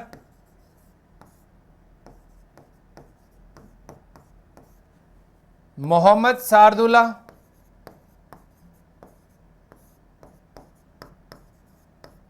अब आगे वाले सदस्यों में फेरबदल हुआ था। आगे वाले सदस्यों में देखिए दोस्तों, पहले एक तो यहां पे था बी.एल. मित्तर, एक था दोस्तों यहां पे डी.पी. खेतान। इन दो में फेरबदल हुआ था। फेरबदल कैसे हुआ दोस्तों? जो आपका बी.एल. मित्तर था, बी.एल. मित्तर का स्वास्थ्य खराब हुआ तो इसके स्थान पे लिया गया था एन माधवराव को। एन माधवराव, तो एन माधवराव आ गया किसके स्थान पे? बी.एल. मित्तर का स्वास्थ्य खराब होने के बाद डी.पी. खेतान की मृत्यु हो गई, और डी.पी. खेतान की मृत्यु के बाद यहां पे किसको शामिल किया गया? टी.टी. कृष्णमाचारी।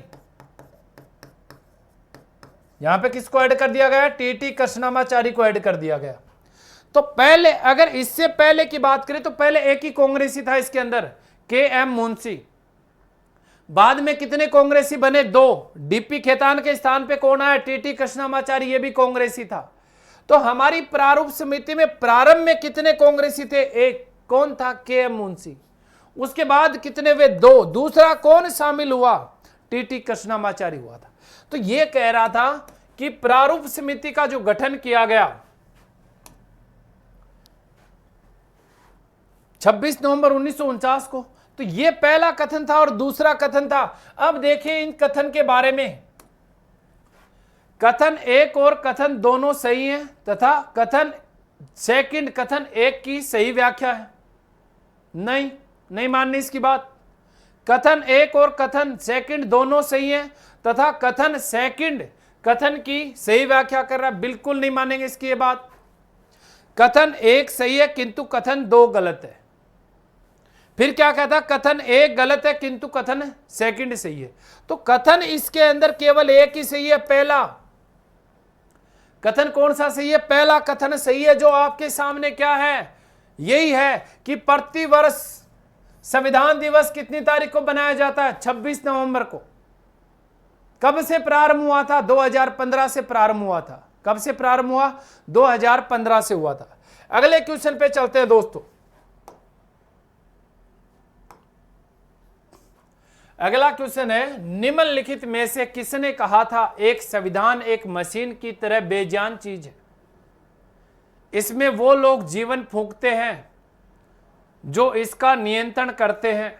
भारत में बस कुछ ईमानदार लोगों की आवश्यकता है जिनके लिए राष्ट्रहित सर्वोपरि है। तो ऐसे ईमानदार लोग चाहिए जो अपने राष्ट्र को क्या मानते हैं? सर्वोपरि मानते हैं। संविधान एक बेजान मशीन के रूप में बताया गया। संविधान क्या? एक बेजान मशीन है। मशीन बेजान चीज है, एक मशीन की तरह बेजान चीज है। इसमें वो लोग जीवन फूंकते हैं जो इसका नियंत्रण करना जानते हैं। ये बातें किस व्यक्ति के द्वारा कही गई? डॉक्टर राजेंद्र प्रसाद, जवाहरलाल नेहरू, डॉक्टर बी.आर. अम्बेडकर, महात्मा गांधी। तो इनमें से एक ही महान आदमी था दोस्तों ऐसी बात करने वाला, जो राष्ट्र हित के सर्वोपरि की बातें करते थे। वो हमेशा कौन थे? अपने डॉक्टर राजेंद्र प्रसाद थे, संविधान सभा के जो अध्यक्ष चुने गए थे 11 दिसंबर 1946 को। तो ये कथन किस व्यक्ति का है कि एक संविधान एक मशीन की तरह बेजान चीज है, इसमें वो लोग जीवन फूंकते हैं जो इसका नियंत्रण करते हैं। भारत में बस कुछ ईमानदार लोगों की आवश्यकता है जिनके लिए राष्ट्र हित सर्वोपरि होता है। सर्वोपरि जिनके लिए कौन होता है? राष्ट्र। और जो भी कार्य करेंगे वो किसके हित में करेंगे? राष्ट्र के हित में करेंगे। यह कथन किस व्यक्ति का दोस्तों? डॉक्टर राजेंद्र प्रसाद का है। अगले क्वेश्चन पे चलते हैं दोस्तों। भारतीय संविधान सभा के संबंध में निम्नलिखित एक में से कौन से कथन सही है? तो इनमें से कथन दिए गए हैं, यह वयस्क मताधिकार पर आधारित नहीं थी। बिल्कुल नहीं थी। वयस्क मताधिकार का मतलब क्या यह वयस्क मताधिकार पर आधारित नहीं थी? तो सही है। जो संविधान सभा बनी थी उसका निर्वाचन जनता के द्वारा वयस्क मताधिकार के आधार पर नहीं किया गया था, तो कथन सही है। यह प्रत्यक्ष निर्वाचन का परिणाम थी। जब वयस्क मताधिकार के आधार पर चुनाव नहीं हुआ संविधान सभा के सदस्यों का, तो प्रत्यक्ष निर्वाचन का परिणाम कैसे हो सकती है? तो प्रत्यक्ष निर्वाचन का परिणाम थी, यह बात गलत है। यह बहुदलीय संरचना नहीं थी, यह कई समितियों के माध्यम से कार्यरत थी। तो यह बहुदलीय संरचना नहीं थी, लेकिन कई समितियों के माध्यम से क्या थी? कार्यरत थी। तो कथन एक सही है, यह वयस्क मताधिकार के आधार पर नहीं थी, तो बिल्कुल नहीं थी। यह प्रत्यक्ष निर्वाचन का परिणाम थी, बिल्कुल नहीं थी। यह बहुदलीय संरचना नहीं थी, नहीं थी। यह कई समितियों के माध्यम से कार्यरत थी, तो बिल्कुल कई समितियों के माध्यम से कार्यरत थी। कई समितियां बनी हुई थी संविधान सभा के अंदर। तो कौन कौन से? 1, 3 और 4।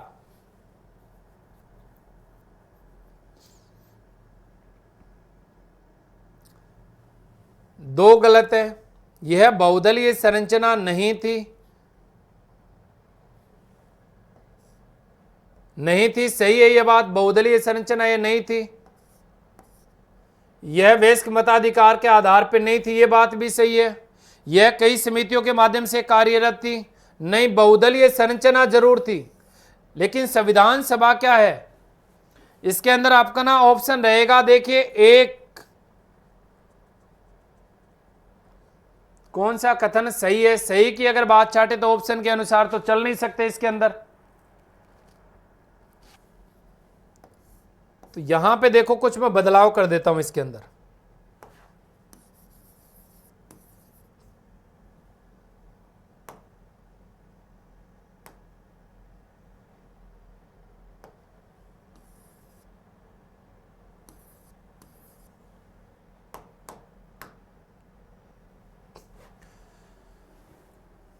यह वयस्क मताधिकार के आधार पर नहीं थी, बिल्कुल नहीं थी, सही है।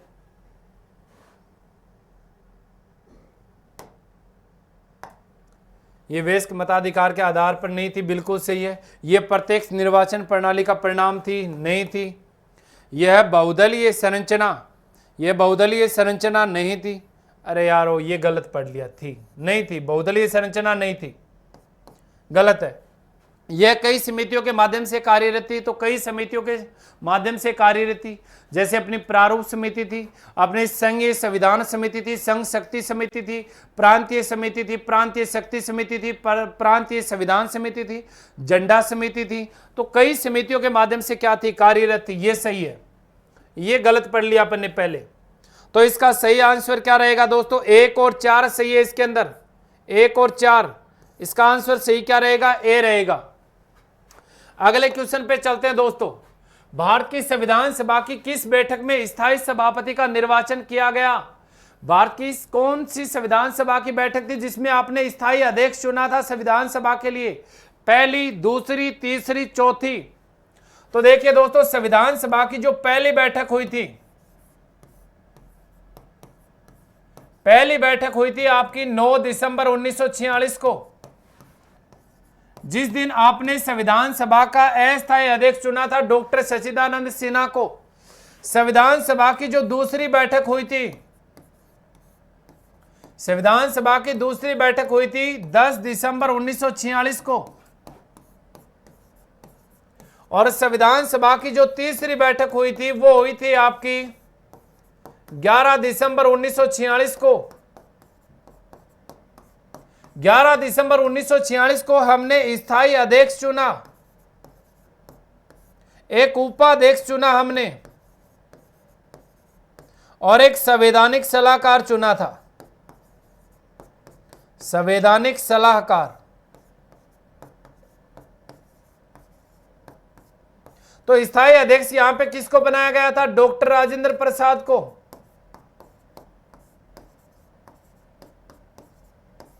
उपाध्यक्ष किसको बनाया गया था? हरीश चंद्र मुखर्जी को।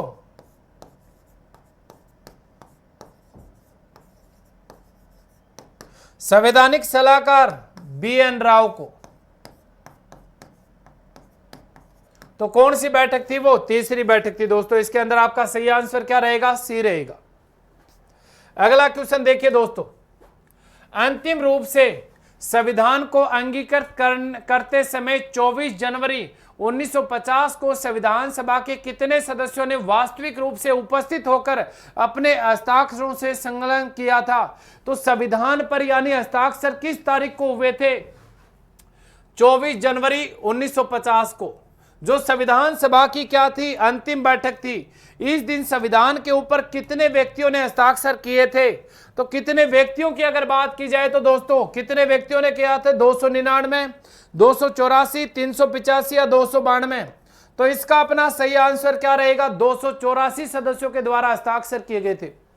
अब 284 की अगर बात करें तो 284 के अंदर महिलाएं कितनी थी? 284 के अंदर महिलाओं की संख्या कितनी थी दोस्तों? 8 थी। संविधान पर कुल हस्ताक्षर करने वाले सदस्यों की संख्या 284, जिनमें महिलाओं की संख्या यानी 284 में महिलाएं भी शामिल हैं। संविधान पर हस्ताक्षर करने वाला जो प्रथम व्यक्ति था,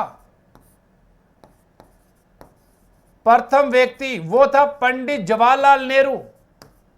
तो संविधान पर हस्ताक्षर करने वाला प्रथम व्यक्ति कौन? पंडित जवाहरलाल नेहरू। अंतिम अगर पूछा जाए तो संविधान पर हस्ताक्षर करने वाला अंतिम व्यक्ति कौन? वो था दोस्तों आपका डॉक्टर राजेंद्र प्रसाद। डॉक्टर राजेंद्र प्रसाद अंतिम व्यक्ति थे जिन्होंने संविधान पर हस्ताक्षर किए। एकमात्र व्यक्ति जिसने संविधान सभा पर हिंदी में हस्ताक्षर किए। तो हिंदी में हस्ताक्षर करने वाला एकमात्र व्यक्ति था संविधान पे सिब्बल लाल सक्सेना एकमात्र व्यक्ति था जिसने पूरे संविधान सभा के जितने सदस्य थे, जिन्होंने एकमात्र व्यक्ति हिंदी में हस्ताक्षर करने वाला कौन था? सिब्बल लाल सक्सेना था दोस्तों। चलते हैं अगले क्वेश्चन पे। अगला क्वेश्चन देखिए दोस्तों हमारा, निम्नलिखित में से कौन सी महिला भारत की संविधान सभा में देशी रियासतों की महिला प्रतिनिधित्व थी? एकमात्र महिला थी संविधान सभा में, यानी टोटल 15 महिलाएं थी दोस्तों। 15 में से एकमात्र ऐसी महिला थी जो रियासतों से थी। अंबु स्वामीनाथन, दक्षयानी वेलायुधन, एनी मास्करीनी लिखा हुआ इसमें, दुर्गाबाई देशमुख। अब देखिए दोस्तों, महिलाओं से संबंधित अपना क्वेश्चन कभी गलत होना ही नहीं चाहिए। कुल महिलाएं कितनी? 15। संविधान सभा में कुल महिलाएं कितनी थी दोस्तों? 15 थी। कितनी महिलाएं थी? 15। 15 में से सर्वाधिक महिलाएं कहां से थी? सर्वाधिक महिलाएं, तो सर्वाधिक महिलाएं अपने पास थी उत्तर प्रदेश से, संयुक्त प्रांत से, जिसे हम वर्तमान में उत्तर प्रदेश बोलते हैं। उस समय से क्या बोला जाता था? संयुक्त प्रांत बोला जाता था। तो संयुक्त प्रांत से कौन कौन सी महिलाएं थी? एक तो थी सुचेता कृपलानी,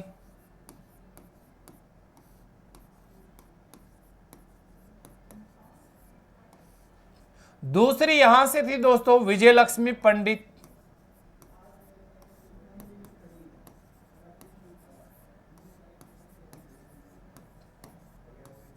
तीसरी यहां से थी दोस्तों कमला चौधरी,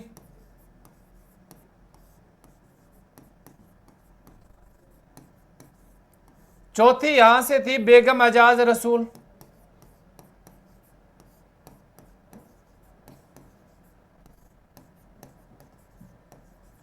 और पांचवी यहां से थी दोस्तों पूर्णिमा बनर्जी।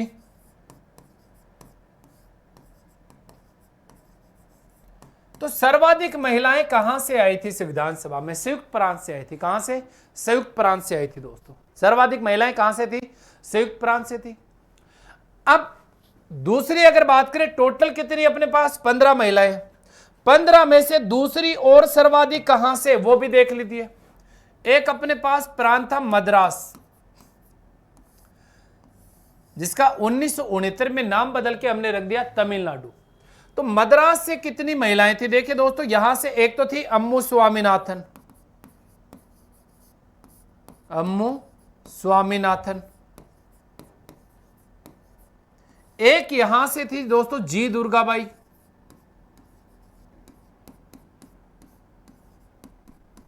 एक यहां से थी दोस्तों दक्षयानी वेलायुधन,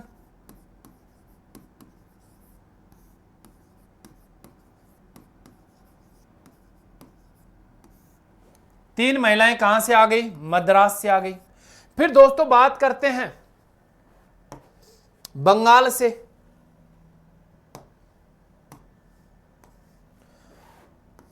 बंगाल की अगर दोस्तों बात करें तो बंगाल में देखो अवैध बांग्लादेशी घुसे, उसको निकालने के लिए हम लोग क्या करेंगे? रैली। तो क्या कर रहे हैं? रैली। रे से रेणुका रॉय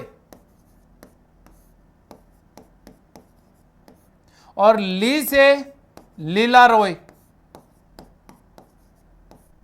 तो यहां 5, 3 मद्रास से, 2 कहां से आ गई? बंगाल से। कितनी हो गई? 10 महिलाएं। अब आगे चलेंगे। एक अपने पास रियासत थी त्रावणकोर। त्रावणकोर रियासत से आने वाली जो महिला थी वो थी एनी मस्करीनी।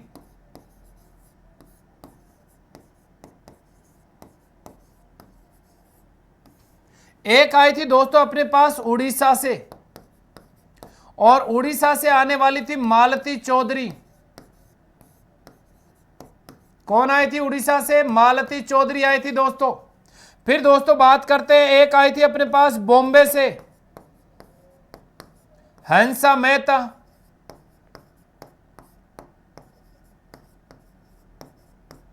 फिर एक अपने पास आई थी दोस्तों मध्य प्रांत से, मध्य प्रदेश जिसे बोलते हैं हम, और मध्य प्रदेश से आने वाली थी राजकुमारी अमृत कौर।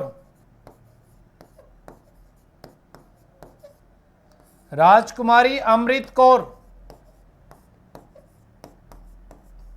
फिर एक आई थी दोस्तों हमारे पास बिहार से,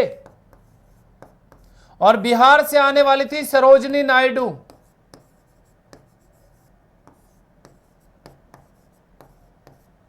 अब देखिए इनमें आपसे क्या क्या क्वेश्चन पूछ सकते हैं। आइए, देश की बनने वाली प्रथम महिला मुख्यमंत्री कौन थी? सुचेता कृपलानी उत्तर प्रदेश की मुख्यमंत्री बनी, संविधान सभा में थी। विजय लक्ष्मी पंडित, ये पंडित नेहरू की बहन थी, जो आपकी संविधान सभा में थी। यूएनओ की महासभा में बनने वाली प्रथम भारतीय महिला अध्यक्ष कौन थी? विजय लक्ष्मी पंडित। बेगम आजाद रसूल संविधान सभा में एकमात्र मुस्लिम महिला। तो संविधान सभा में एकमात्र मुस्लिम महिला कौन थी? बेगम आजाद रसूल। फिर दोस्तों बात करते हैं, यहां पे चलते हैं अपन मद्रास की तरफ। अम्मू स्वामीनाथन, जी दुर्गाबाई। फिर दक्षयानी वेलायुधन, संविधान सभा में एकमात्र दलित महिला। तो संविधान सभा में एकमात्र दलित महिला कौन थी? दक्षयानी वेलायुधन। सारे क्वेश्चन क्लियर हो रहे हैं। एकमात्र रियासतों से चुनी गई महिला। तो रियासतों से चुनी गई महिला, जो अपना क्वेश्चन है वो ये रहा दोस्तों, त्रावणकोर रियासत, जो वर्तमान केरल में है त्रावणकोर। कौन थी? एनी मस्करीनी। उड़ीसा से मालती चौधरी, बॉम्बे से हंसा मेहता, मध्य प्रदेश से राजकुमारी अमृत कौर। देश की प्रथम महिला कैबिनेट मंत्री, देश की प्रथम महिला कैबिनेट मंत्री, स्वास्थ्य मंत्रालय सौंपा गया था इसको पंडित जवाहरलाल नेहरू की मंत्री परिषद में। बिहार से कौन थी? सरोजनी नायडू। देश की प्रथम महिला राज्यपाल, देश की प्रथम महिला राज्यपाल बनी थी किस राज्य की? उत्तर प्रदेश की। तो ये थी दोस्तों अपनी संविधान सभा में टोटल कितनी महिलाएं थी? 15 महिलाएं थी। चलते वापस अपने क्वेश्चन पे, क्या पूछा है? देशी रियासतों की महिला प्रतिनिधि कौन थी? तो कौन थी यहां पे? अभी हमने देखा एनी मस्करीनी। सी इसका आंसर रहेगा। मास्करीन लिखा हुआ है यहां पे, एनी मास्करीन, तो यह है मस्करीनी। कौन सी रियासत से थी? त्रावणकोर। कौन सी रियासत से थी? त्रावणकोर रियासत से। अगला क्वेश्चन, 9 दिसंबर 1946 को पहली बैठक से भारत की संविधान सभा के कितने समय तक अस्तित्व में रही? तो संविधान सभा कितने समय तक अस्तित्व में रही, ये पूछा गया है यहां पे। अब संविधान सभा कितने दिन? 2 वर्ष 11 माह 17 दिन, 2 वर्ष 11 माह 18 दिन, 2 वर्ष 11 माह 19 दिन, 3 वर्ष 1 माह 16 दिन। अब देखिए दोस्तों, पूछा क्या है? अस्तित्व में रही। कौन रही? संविधान सभा रही। तो संविधान सभा की जो प्रथम बैठक हुई थी, संविधान सभा की प्रथम बैठक, संविधान सभा की प्रथम बैठक का आयोजन कब किया गया था? 9 दिसंबर 1946 को। तो यह पूछ रहा कि अस्तित्व में रही, तो संविधान सभा की उठा लो अंतिम बैठक। संविधान सभा की अंतिम बैठक कब हुई? 24 जनवरी 1950। ये अंतिम बैठक है और ये प्रथम बैठक है। अब ये पूछता है यहां से यहां तक का टाइम, क्या पूछता है? यहां से यहां तक का टाइम। तो संविधान सभा यहां से लेकर यहां तक अस्तित्व में रही। कितना समय हो गया दोस्तों ये? तो ये कितना समय हो गया? 3 वर्ष 1 माह 16 दिन। अगर इसने आपसे पूछा होता संविधान बनने में कितना समय लगा, तो संविधान बनना प्रथम बैठक कब हुई? 9 दिसंबर 1946। संविधान बनकर तैयार कब हुआ? 26 नवंबर 1949। संविधान बनकर तैयार कब हुआ? 26 नवंबर। यह संविधान बनने में समय लगा था। यह कितना है? 2 वर्ष 11 माह 18 दिन। संविधान सभा अस्तित्व में कितने समय तक रही? 3 वर्ष 1 माह 16 दिन तक। ये देखिए, अस्तित्व में रही कौन? संविधान सभा। कब से? प्रथम बैठक से। 3 वर्ष 1 माह 16 दिन। संविधान बनाने में समय 2 वर्ष 11 माह 18 दिन का लगा था। वो 9 दिसंबर 1946 से 26 नवंबर 1949 तक का समय है। संविधान सभा अस्तित्व में पहली बैठक से अंतिम बैठक, अंतिम बैठक कब हुई? 24 जनवरी 1950 को हुई थी। आइए दोस्तों आगे चलते अगले क्वेश्चन पे। अगला क्वेश्चन, निम्नलिखित में से किसने वेनेगल नरसिंह राव को भारत की संविधान सभा का संवैधानिक सलाहकार नियुक्त किया? तो वेनेगल नरसिंह राव यानी BN राव, BN राव को भारत की संविधान सभा का संवैधानिक सलाहकार नियुक्त किसने किया? संवैधानिक सलाहकार कब बनाया गया था इसको? संविधान सभा की 3री बैठक में। और संविधान सभा की 3री बैठक का आयोजन कब हुआ था? 11 दिसंबर 1946। इस दिन आपने अध्यक्ष चुना था, उपाध्यक्ष चुना था, संवैधानिक सलाहकार। तो BN राव को संवैधानिक सलाहकार किसके द्वारा नियुक्त किया गया? भारत की संविधान सभा ने, भारत की संविधान सभा के अध्यक्ष ने, भारत के गवर्नर जनरल ने, अध्यक्ष प्रारूप समिति ने। तो यहां पर दोस्तों इसका सही आंसर रहेगा भारत के गवर्नर जनरल। तो यहां पे देखिए, अगर वायसराय होता तो भी सही है। इस दौरान अगर ये पूछ लिया जाए कि भारत का वायसराय कौन था, तो जॉर्ज वेवेल था। कौन था दोस्तों? George Wavell. यह बात है कब की? 11 दिसंबर 1946 की संविधान सभा की 3री बैठक की संवैधानिक सलाहकार किसको नियुक्त किया गया? BN राव को नियुक्त किया गया था। किसने किया था? भारत के वायसराय, या उसे आप बोल सकते हैं भारत का गवर्नर जनरल। उस समय कौन था भारत का गवर्नर जनरल? जॉर्ज वेवेल था। अगला क्वेश्चन दोस्तों, निम्नलिखित में से कौन संविधान सभा के उद्घाटन सत्र के अध्यक्ष थे? उद्घाटन, अब उद्घाटन पहली बात तो ये हुआ कब?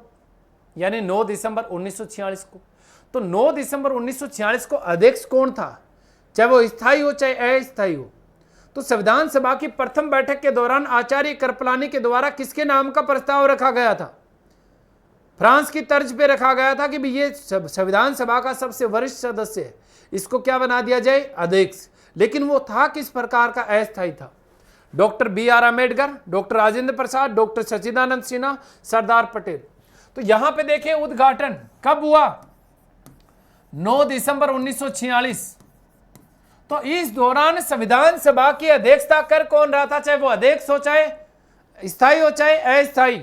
तो यहां पे आपका सही आंसर क्या आएगा? डॉक्टर सच्चिदानंद सिन्हा आएगा। अगले क्वेश्चन पे, भारत की संविधान सभा निम्नलिखित को शामिल कर बनाई गई। ब्रिटिश प्रांतों से 292, चीफ कमिश्नरी क्षेत्रों से 4 और देशी रियासतों से 93 सदस्य। ब्रिटिश प्रांतों से 294, चीफ कम्युनिस्ट क्षेत्रों से 4, देशी रियासतों से 91 सदस्य। ब्रिटिश प्रांतों से 291, चीफ कमिश्नर के क्षेत्रों से 3, देशी रियासतों से 95। ब्रिटिश प्रांतों से 292, चीफ कमिश्नर क्षेत्रों से 5, देशी रियासतों से 92 सदस्य। तो संविधान सभा में टोटल कितने सदस्य थे? कहां से कितने आए थे? देखिए दोस्तों, संविधान सभा का हमने क्या किया? गठन किया। संविधान सभा का क्या किया गया? गठन किया गया। कुल सदस्य कितने हैं? 389। कितने सदस्य हैं? 389। प्रत्येक सदस्य कितनी जनसंख्या का नेतृत्व कर रहा था? 10 लाख की जनसंख्या पे एक सदस्य चुना गया था। कितनी जनसंख्या पे? 10 लाख।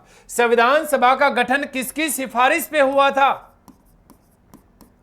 तो किसकी सिफारिश पे किया गया था? कैबिनेट मिशन की सिफारिश पे। कैबिनेट मिशन भारत कब आया था? कैबिनेट मिशन भारत आया था 24 मार्च 1946 को। 24 मार्च 1946 को। कैबिनेट मिशन में कुल सदस्य कितने थे? 3। और इसका जो अध्यक्ष था वो कौन था? वो था जॉर्ज पैथिक लॉरेंस। 2 अन्य सदस्य थे, एवी अलेक्जेंडर और स्टेफोर्ड क्रिप्स। 389 सदस्यों में से देखिए कुल किस प्रकार के सदस्य निर्वाचित अगर पूछे तो 296। कुल मनोनीत सदस्यों की संख्या 93। कहां से? देशी रियासतों से।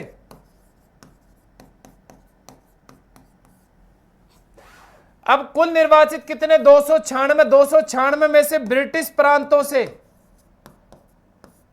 तो ब्रिटिश प्रांत थे 11 उस समय, वहां से कितने सदस्य आए? 292। 4 सदस्य कहां से आए? चीफ कमिश्नरी क्षेत्रों से, A, B, C, D। ए से अजमेर मेरवाड़ा, बी से बलूचिस्तान जो विभाजन के बाद गया पाकिस्तान, सी से कुरग जो वर्तमान में कर्नाटक में, डी से दिल्ली। तो 4 सदस्य कहां से? चीफ कमिश्नरी क्षेत्रों से। 292 सदस्य ब्रिटिश प्रांतों से और मनोनीत सदस्य देशी रियासतों से कितने? 93। तो ब्रिटिश प्रांतों से कितने? 292। चीफ कमिश्नरी क्षेत्रों से कितने? 4। और देशी रियासतों से कितने सदस्य? 93 सदस्य।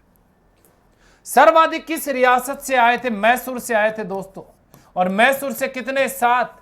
दूसरे सर्वाधिक आए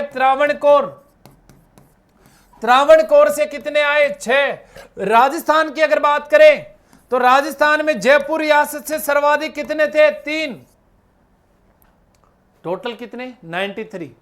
सर्वाधिक किस रियासत से आए? मैसूर से 7। त्रावणकोर रियासत से कितने? 6। मैं जयपुर रियासत से कितने? राजस्थान की अगर बात करें तो राजस्थान में सर्वाधिक जयपुर रियासत से कितने सदस्य थे? 3 थे दोस्तों। आगे चलते हैं अगले क्वेश्चन पे। अगला क्वेश्चन क्या है हमारा?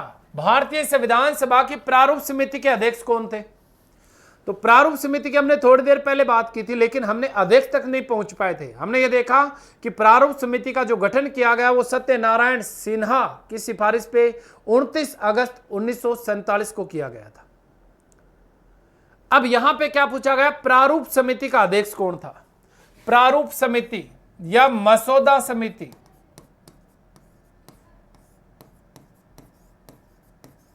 या इसे बोला जाता है अपवहन समिति,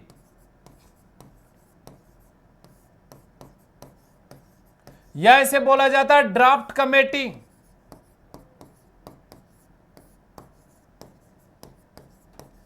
या इसे बोला जाता है पांडुलेखन समिति।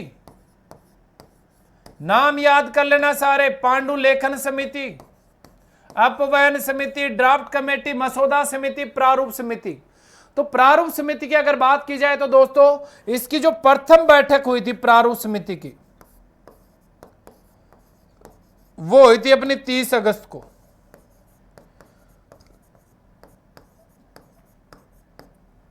यह प्रथम बैठक है। प्रारूप समिति का जो गठन हुआ था वो हुआ था 29 अगस्त को,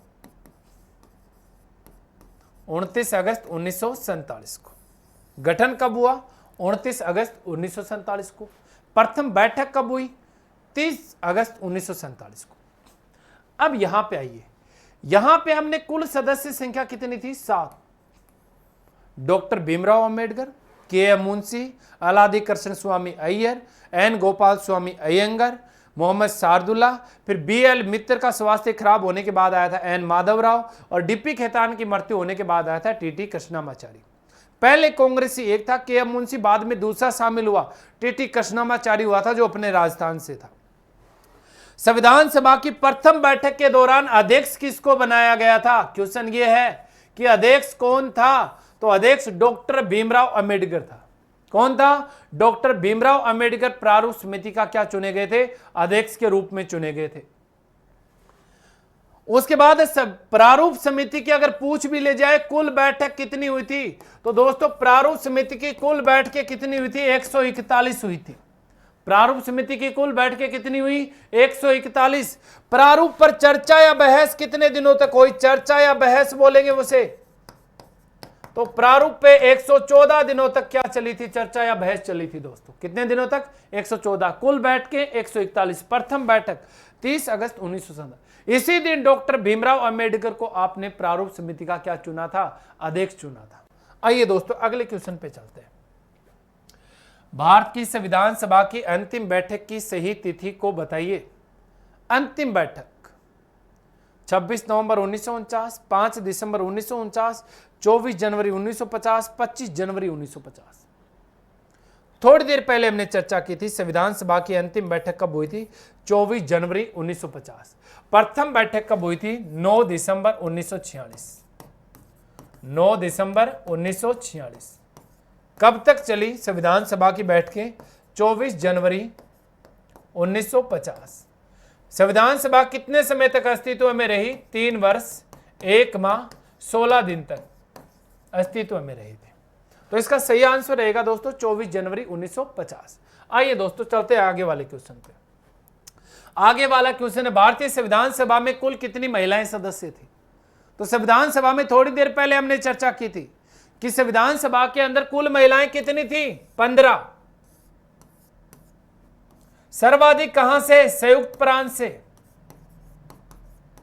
कितनी? 5। मद्रास से कितनी? 3। बंगाल से कितनी? 2। उड़ीसा से कितनी? 1। बॉम्बे से कितनी? 1। बिहार से कितनी? 1। मध्य प्रांत से या मध्य प्रदेश से कितनी? 1। एकमात्र जो रियासतों से थी त्रावणकोर रियासत, तो त्रावणकोर रियासत से कितनी? 1। सर्वाधिक संयुक्त प्रांत से आई थी। कितनी आई थी? 5 महिलाएं आई थी। विजय लक्ष्मी पंडित, सुचेता कृपलानी, पूर्णिमा बनर्जी, कमला चौधरी और बेगम आजाद रसूल जो एकमात्र मुस्लिम महिला थी। मद्रास से 3 आई थी, अंबु स्वामीनाथन, जी दुर्गाबाई, दक्षयानी वेलायुधन। बंगाल से 2 आई थी, लीला रॉय, रेणुका रॉय। उड़ीसा से 1 आई थी, मालती चौधरी। बॉम्बे से 1 थी, हंसा मेहता। बिहार से 1 आई थी और बिहार से सरोजनी नायडू आई थी। मध्य प्रदेश से राजकुमारी अमृत कौर आई थी। त्रावणकोर से एनी मस्करीनी जो एकमात्र रियासतों से चुनी गई महिला। तो संविधान सभा में कुल महिलाओं की संख्या कितनी है दोस्तों? 15। अगला क्वेश्चन, निम्नलिखित में से कौन संविधान प्रारूप समिति के सदस्य थे? अब मैंने आपको देखो सदस्य 2 बार बताए होंगे आज की क्लास में, 2 बार बताए। उनमें से कौन कौन से इसके अंदर दिए हुए हैं? एन गोपाल स्वामी, जवाहरलाल नेहरू, अलादी कृष्ण स्वामी अय्यर, सरदार पटेल। तो कौन सदस्य समिति के सदस्य थे? एन गोपाल स्वामी अयंगर था, मैंने बताया ये था संविधान प्रारूप समिति का सदस्य। अलादी कृष्ण स्वामी अय्यर, ये भी मैंने बताया आपको कि एन गोपाल स्वामी अयंगर था, अलादी कृष्ण स्वामी अय्यर था। सरदार पटेल और जवाहरलाल नेहरू प्रारूप समिति के नजदीक भी नहीं आए, नहीं थे ये सदस्य दोनों। तो 1 और 3 ढूंढिए दोस्तों, 1 और 3 ये रहे। अब इनके अलावा कौन कौन थे? अभी मैंने बताया डॉक्टर भीमराव अंबेडकर इसका अध्यक्ष था, के.एम. मुंशी था, अलादी कृष्ण स्वामी अय्यर था, एन गोपाल स्वामी अय्यर था, मोहम्मद सादुल्ला था, एन माधवराव जो किसके स्थान पे आया था? बी.एल. मित्र के स्थान पे, टी.टी. कृष्णामाचारी जो डी.पी. खेतान की मृत्यु होने के बाद आया था। टोटल कितने सदस्य? 7। अगला क्वेश्चन देखिए दोस्तों, भारत की संविधान सभा के संबंध में निम्नलिखित कथनों पर विचार कीजिए। संविधान सभा के कुल 12 अधिवेशन हुए थे, इसकी कुल बैठकें 146 दिन हुई थी। केवल 1 सही है, केवल 2 सही है, 1 व 2 दोनों सही है, न तो 1 सही न 2 सही। बताइए इसमें से। अब देखिए दोस्तों, संविधान सभा के कुल अधिवेशन कितने हुए? 12। प्रथम अधिवेशन कब से कब तक चला? 9 दिसंबर 1946 से 23 दिसंबर 1946 तक। 12वां अधिवेशन हुआ था 24 जनवरी 1950 को। तो कुल अधिवेशन कितने हुए? 12। सब इसकी कुल बैठकें कितनी? 146। बिल्कुल गलत, 167 बैठकें। संविधान सभा की कुल बैठकें कितनी है? 167। केवल 1 सही है, दूसरे का समर्थन हम नहीं करेंगे। अगला क्वेश्चन, संविधान सभा किसके अंतर्गत स्थापित की गई थी? किसकी सिफारिश पे बनी थी संविधान सभा? थोड़ी देर पहले बताया था जब हमारी संविधान सभा की बात हुई थी। तो किसकी सिफारिश पे बनी थी? Cripps mission, cabinet mission, Wavell plan, Nehru report. तो क्रिप्स मिशन तो भारत में कब आया था? 22 मार्च 1942 को। हो ही नहीं सकता, हमारी संविधान सभा तो 1946 में बनी थी। कैबिनेट मिशन भारत में कब आया? 24 मार्च 1946 को। तो हमारी संविधान सभा जो बनी हुई थी वो किसकी सिफारिश पे बनी थी? Cabinet mission. कैबिनेट मिशन के बारे में अगर दोस्तों बात की जाए तो कैबिनेट मिशन का जो गठन किया गया था वो ब्रिटिश प्रधानमंत्री क्लेमेंट एटली ने किया था। क्लेमेंट एटली जो किस पार्टी से प्रधानमंत्री बना था? लेबर पार्टी से प्रधानमंत्री बना था। कौन सी पार्टी से? लेबर पार्टी से प्रधानमंत्री बना था। भारत में बढ़ रहे राष्ट्रवाद को रोकने के लिए एक उच्च स्तरीय कैबिनेट मिशन का गठन किया गया, जिसमें कुल सदस्य कितने थे दोस्तों? 3। पहला जॉर्ज पैथिक लॉरेंस जो इसका अध्यक्ष था, दूसरा एवी अलेक्जेंडर, तीसरा स्टेफोर्ड क्रिप्स। ये 3 सदस्य थे। भारत में कब आया?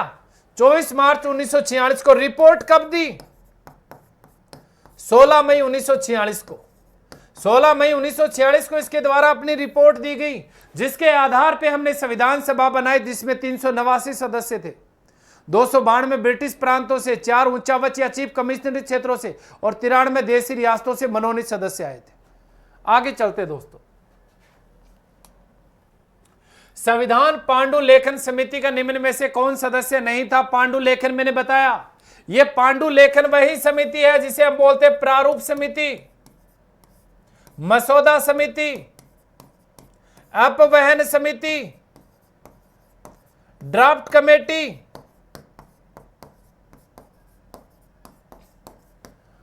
मोहम्मद सादुल्ला था इसका सदस्य, के एम मुंशी था, ए के अय्यर, ए से अल्लादी, के से कृष्ण स्वामी,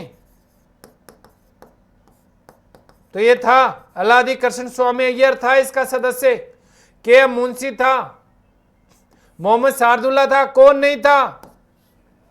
पंडित जवाहरलाल नेहरू इसका सदस्य नहीं था। प्रारूप समिति का, प्रारूप समिति का ही नाम है पांडुलेखन समिति, प्रारूप समिति, मसौदा समिति, अपवन समिति, ड्राफ्ट कमेटी, याद रखेंगे। अगला क्वेश्चन, भारतीय संविधान को 26 नवंबर 1949 को किसके द्वारा अधिनियमित किया गया था?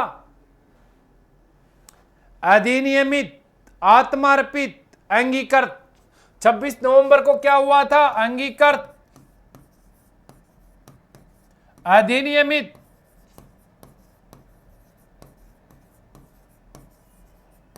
आत्मार्पित। किसने किया? संविधान सभा द्वारा, भारत के गवर्नर जनरल द्वारा, भारतीय संसद द्वारा, ब्रिटिश संसद द्वारा। तो संविधान सभा के द्वारा, किसके द्वारा किया गया था? संविधान सभा के द्वारा अंगीकृत, अधिनियमित व आत्मार्पित किया गया था 26 नवंबर 1949 को मिति मार्ग शुक्ल सप्तमी विक्रमी संवत 2006 को। अंगीकृत करने की तिथि या अधिनियमित करने की तिथि या आत्मार्पित करने की तिथि कितनी है? 26 नवंबर 1949 को। किसने किया? संविधान सभा ने। संविधान सभा का कार्य केवल संविधान बनाना ही नहीं होता, स्वीकार करना भी होता है और अपने ऊपर लागू करना भी होता है। अगला क्वेश्चन देखिए दोस्तों, 26 नवंबर 1949 को संविधान के कौन से उपबंध तत्कालीन प्रभाव से लागू हो गए? यानी 26 नवंबर 1949 को जिस दिन हमारा संविधान बनकर लागू हुआ था, बनकर तैयार हुआ था, उस दिन हमने कुछ अनुच्छेद, कुछ नियम लागू कर दिए थे इसी दिन संविधान के, यानी 15 अनुच्छेद लागू किए गए थे।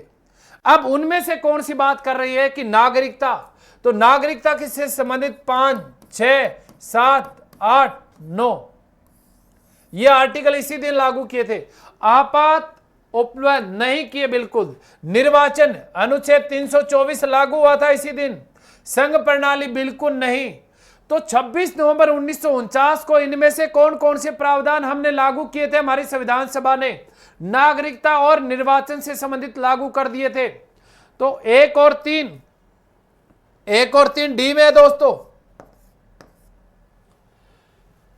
अगला क्वेश्चन देखिए दोस्तों, निम्न में से कौन संविधान सभा का सदस्य नहीं था? तो इनमें से ऐसा कौन सा सदस्य है जो संविधान सभा का सदस्य नहीं था? कौन सा ऐसा सदस्य? जिन्ना, नेहरू, सरदार पटेल, अब्दुल कलाम आजाद। तो देखिए दोस्तों, जो दो नाम आप ज्यादा सुनते हैं, एक तो मोहम्मद अली जिन्ना, एक महात्मा गांधी। ये संविधान सभा के सदस्य थे ही नहीं। किसी भी क्षेत्र से इनका निर्वाचन या चुनाव नहीं किया गया था संविधान सभा के लिए। तो इसका सही आंसर क्या रहेगा? जिन्ना रहेगा। अगला क्वेश्चन, एक नए संविधान के अंतर्गत भारत को संप्रभुता संपन्न लोकतंत्रात्मक गणराज्य के रूप में घोषित करने के लिए 26 जनवरी का ही दिन क्यों चुना गया? यानी 26 जनवरी को ये सारी बातें कब लागू हुई? संप्रभुता संपन्न। संप्रभुता संपन्न का मतलब होता है भारत अपने आंतरिक और बाह्य फैसले लेने में अपूर्ण रूप से सक्षम है, किसी भी विदेशी शक्ति के अधीन नहीं है। लोकतंत्रात्मक शब्द का मतलब क्या होता है? भारत का जो शासन प्रमुख होगा, प्रशासन प्रमुख होगा, वो जनता के द्वारा चुना गया होना चाहिए। अपना प्रशासन प्रमुख होता है प्रधानमंत्री, तो वो जनता के द्वारा चुना गया होता है। गणराज्य, गणराज्य शब्द का मतलब होता है जो आपका राष्ट्र प्रमुख होगा, राष्ट्र प्रमुख निर्वाचित होना चाहिए, वंशानुगत नहीं होना चाहिए। राष्ट्र प्रमुख है हमारा राष्ट्रपति, जो निर्वाचित है, वंशानुगत नहीं है। ये तारीख 26 जनवरी को ही क्यों चुना गया इन लोगों ने? आइए नीचे देखते हैं। इसी दिन 1930 में कांग्रेस ने देश में स्वाधीनता दिवस मनाया था। इसी दिन 1942 में महात्मा गांधी ने भारत छोड़ो आंदोलन प्रारंभ किया था। इसी दिन 1885 में भारतीय राष्ट्रीय कांग्रेस की स्थापना की गई। इसी दिन 1919 में जलियांवाला बाग त्रासदी घटित हुई थी। इसका सही रीजन है दोस्तों ये वाला 26 जनवरी 1930 को। कब? 26 जनवरी 1930। कहां पे? लाहौर में। कौन सी नदी के तट पर? रावी नदी के तट पर। कौन सा दिवस मनाया गया? स्वाधीनता दिवस मनाया गया। और इस स्वाधीनता दिवस की अध्यक्षता किसके द्वारा की गई? बड़ा कारण था इसकी अध्यक्षता करने वाला पंडित जवाहरलाल नेहरू ने की थी। और इसीलिए हमारा संविधान लागू करने की यानी संप्रभुता संपन्न लोकतंत्रात्मक गणराज्य के रूप में घोषित करने की तारीख कौन सी चुनी गई थी दोस्तों? 26 जनवरी 1950 चुनी गई थी। अन्यथा हमारा संविधान तो 26 नवंबर 1949 को बनकर तैयार हो चुका था। आगे चलते हैं दोस्तों, तो इसका सही आंसर रहेगा ए वाला। अगला क्वेश्चन देखिए आपका, भारत का संविधान भारत की जनता को कब दिया गया? तो भारत का संविधान भारत की जनता को कब दिया गया? 26 जनवरी 1950, 24 जनवरी 1950, 26 नवंबर 1949, 44वें संविधान संशोधन द्वारा। तो लागू कब हुआ था भारत का संविधान? 26 जनवरी 1950 को। अगला क्वेश्चन, संविधान सभा के गठन के संबंध में निम्न कथनों पर विचार का सत्य कथन को पहचानिए। तो संविधान सभा के गठन के संबंध में कथनों पर विचार का सत्य कथन को पहचानिए। प्रतिनिधि हिंदू, मुस्लिम, सिख तथा ईसाई 4 वर्गों से चुने गए। नहीं, झूठ बोल रहा है। 3 वर्गों में, हिंदू, मुस्लिम, सिख, ये नहीं था। संघीय संविधान समिति के अध्यक्ष सरदार पटेल थे। संघीय संविधान समिति के अध्यक्ष सरदार पटेल नहीं थे, पंडित जवाहरलाल नेहरू था। फिर झूठ बोला इसने। संविधान की कुल सदस्य संख्या 389 थी। संविधान सभा की कुल सदस्य संख्या 389 थी, बिल्कुल सही है। अंबेडकर की अध्यक्षता में प्रारूप समिति 8 सदस्यों से मिलकर बनी थी। नहीं, प्रारूप समिति में टोटल सदस्य कितने थे दोस्तों? 7। तो किस सत्य कथन को पहचानना है। सत्य कथन कौन सा है? कि संविधान की कुल सदस्य संख्या, संविधान सभा में सदस्य संख्या 389 थी। आगे चलिए दोस्तों, संविधान सभा की मूल अधिकार समिति का अध्यक्ष कौन था? मूल अधिकार समिति, देखिए दोस्तों, एक तो मूल अधिकार समिति बनी थी, एक उप समिति। मूल अधिकार समिति और एक मूल अधिकार उप समिति।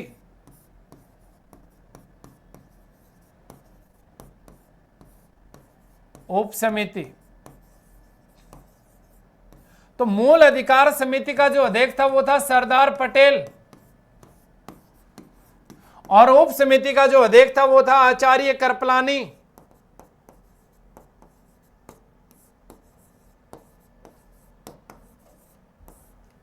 तो सरदार पटेल था दोस्तों।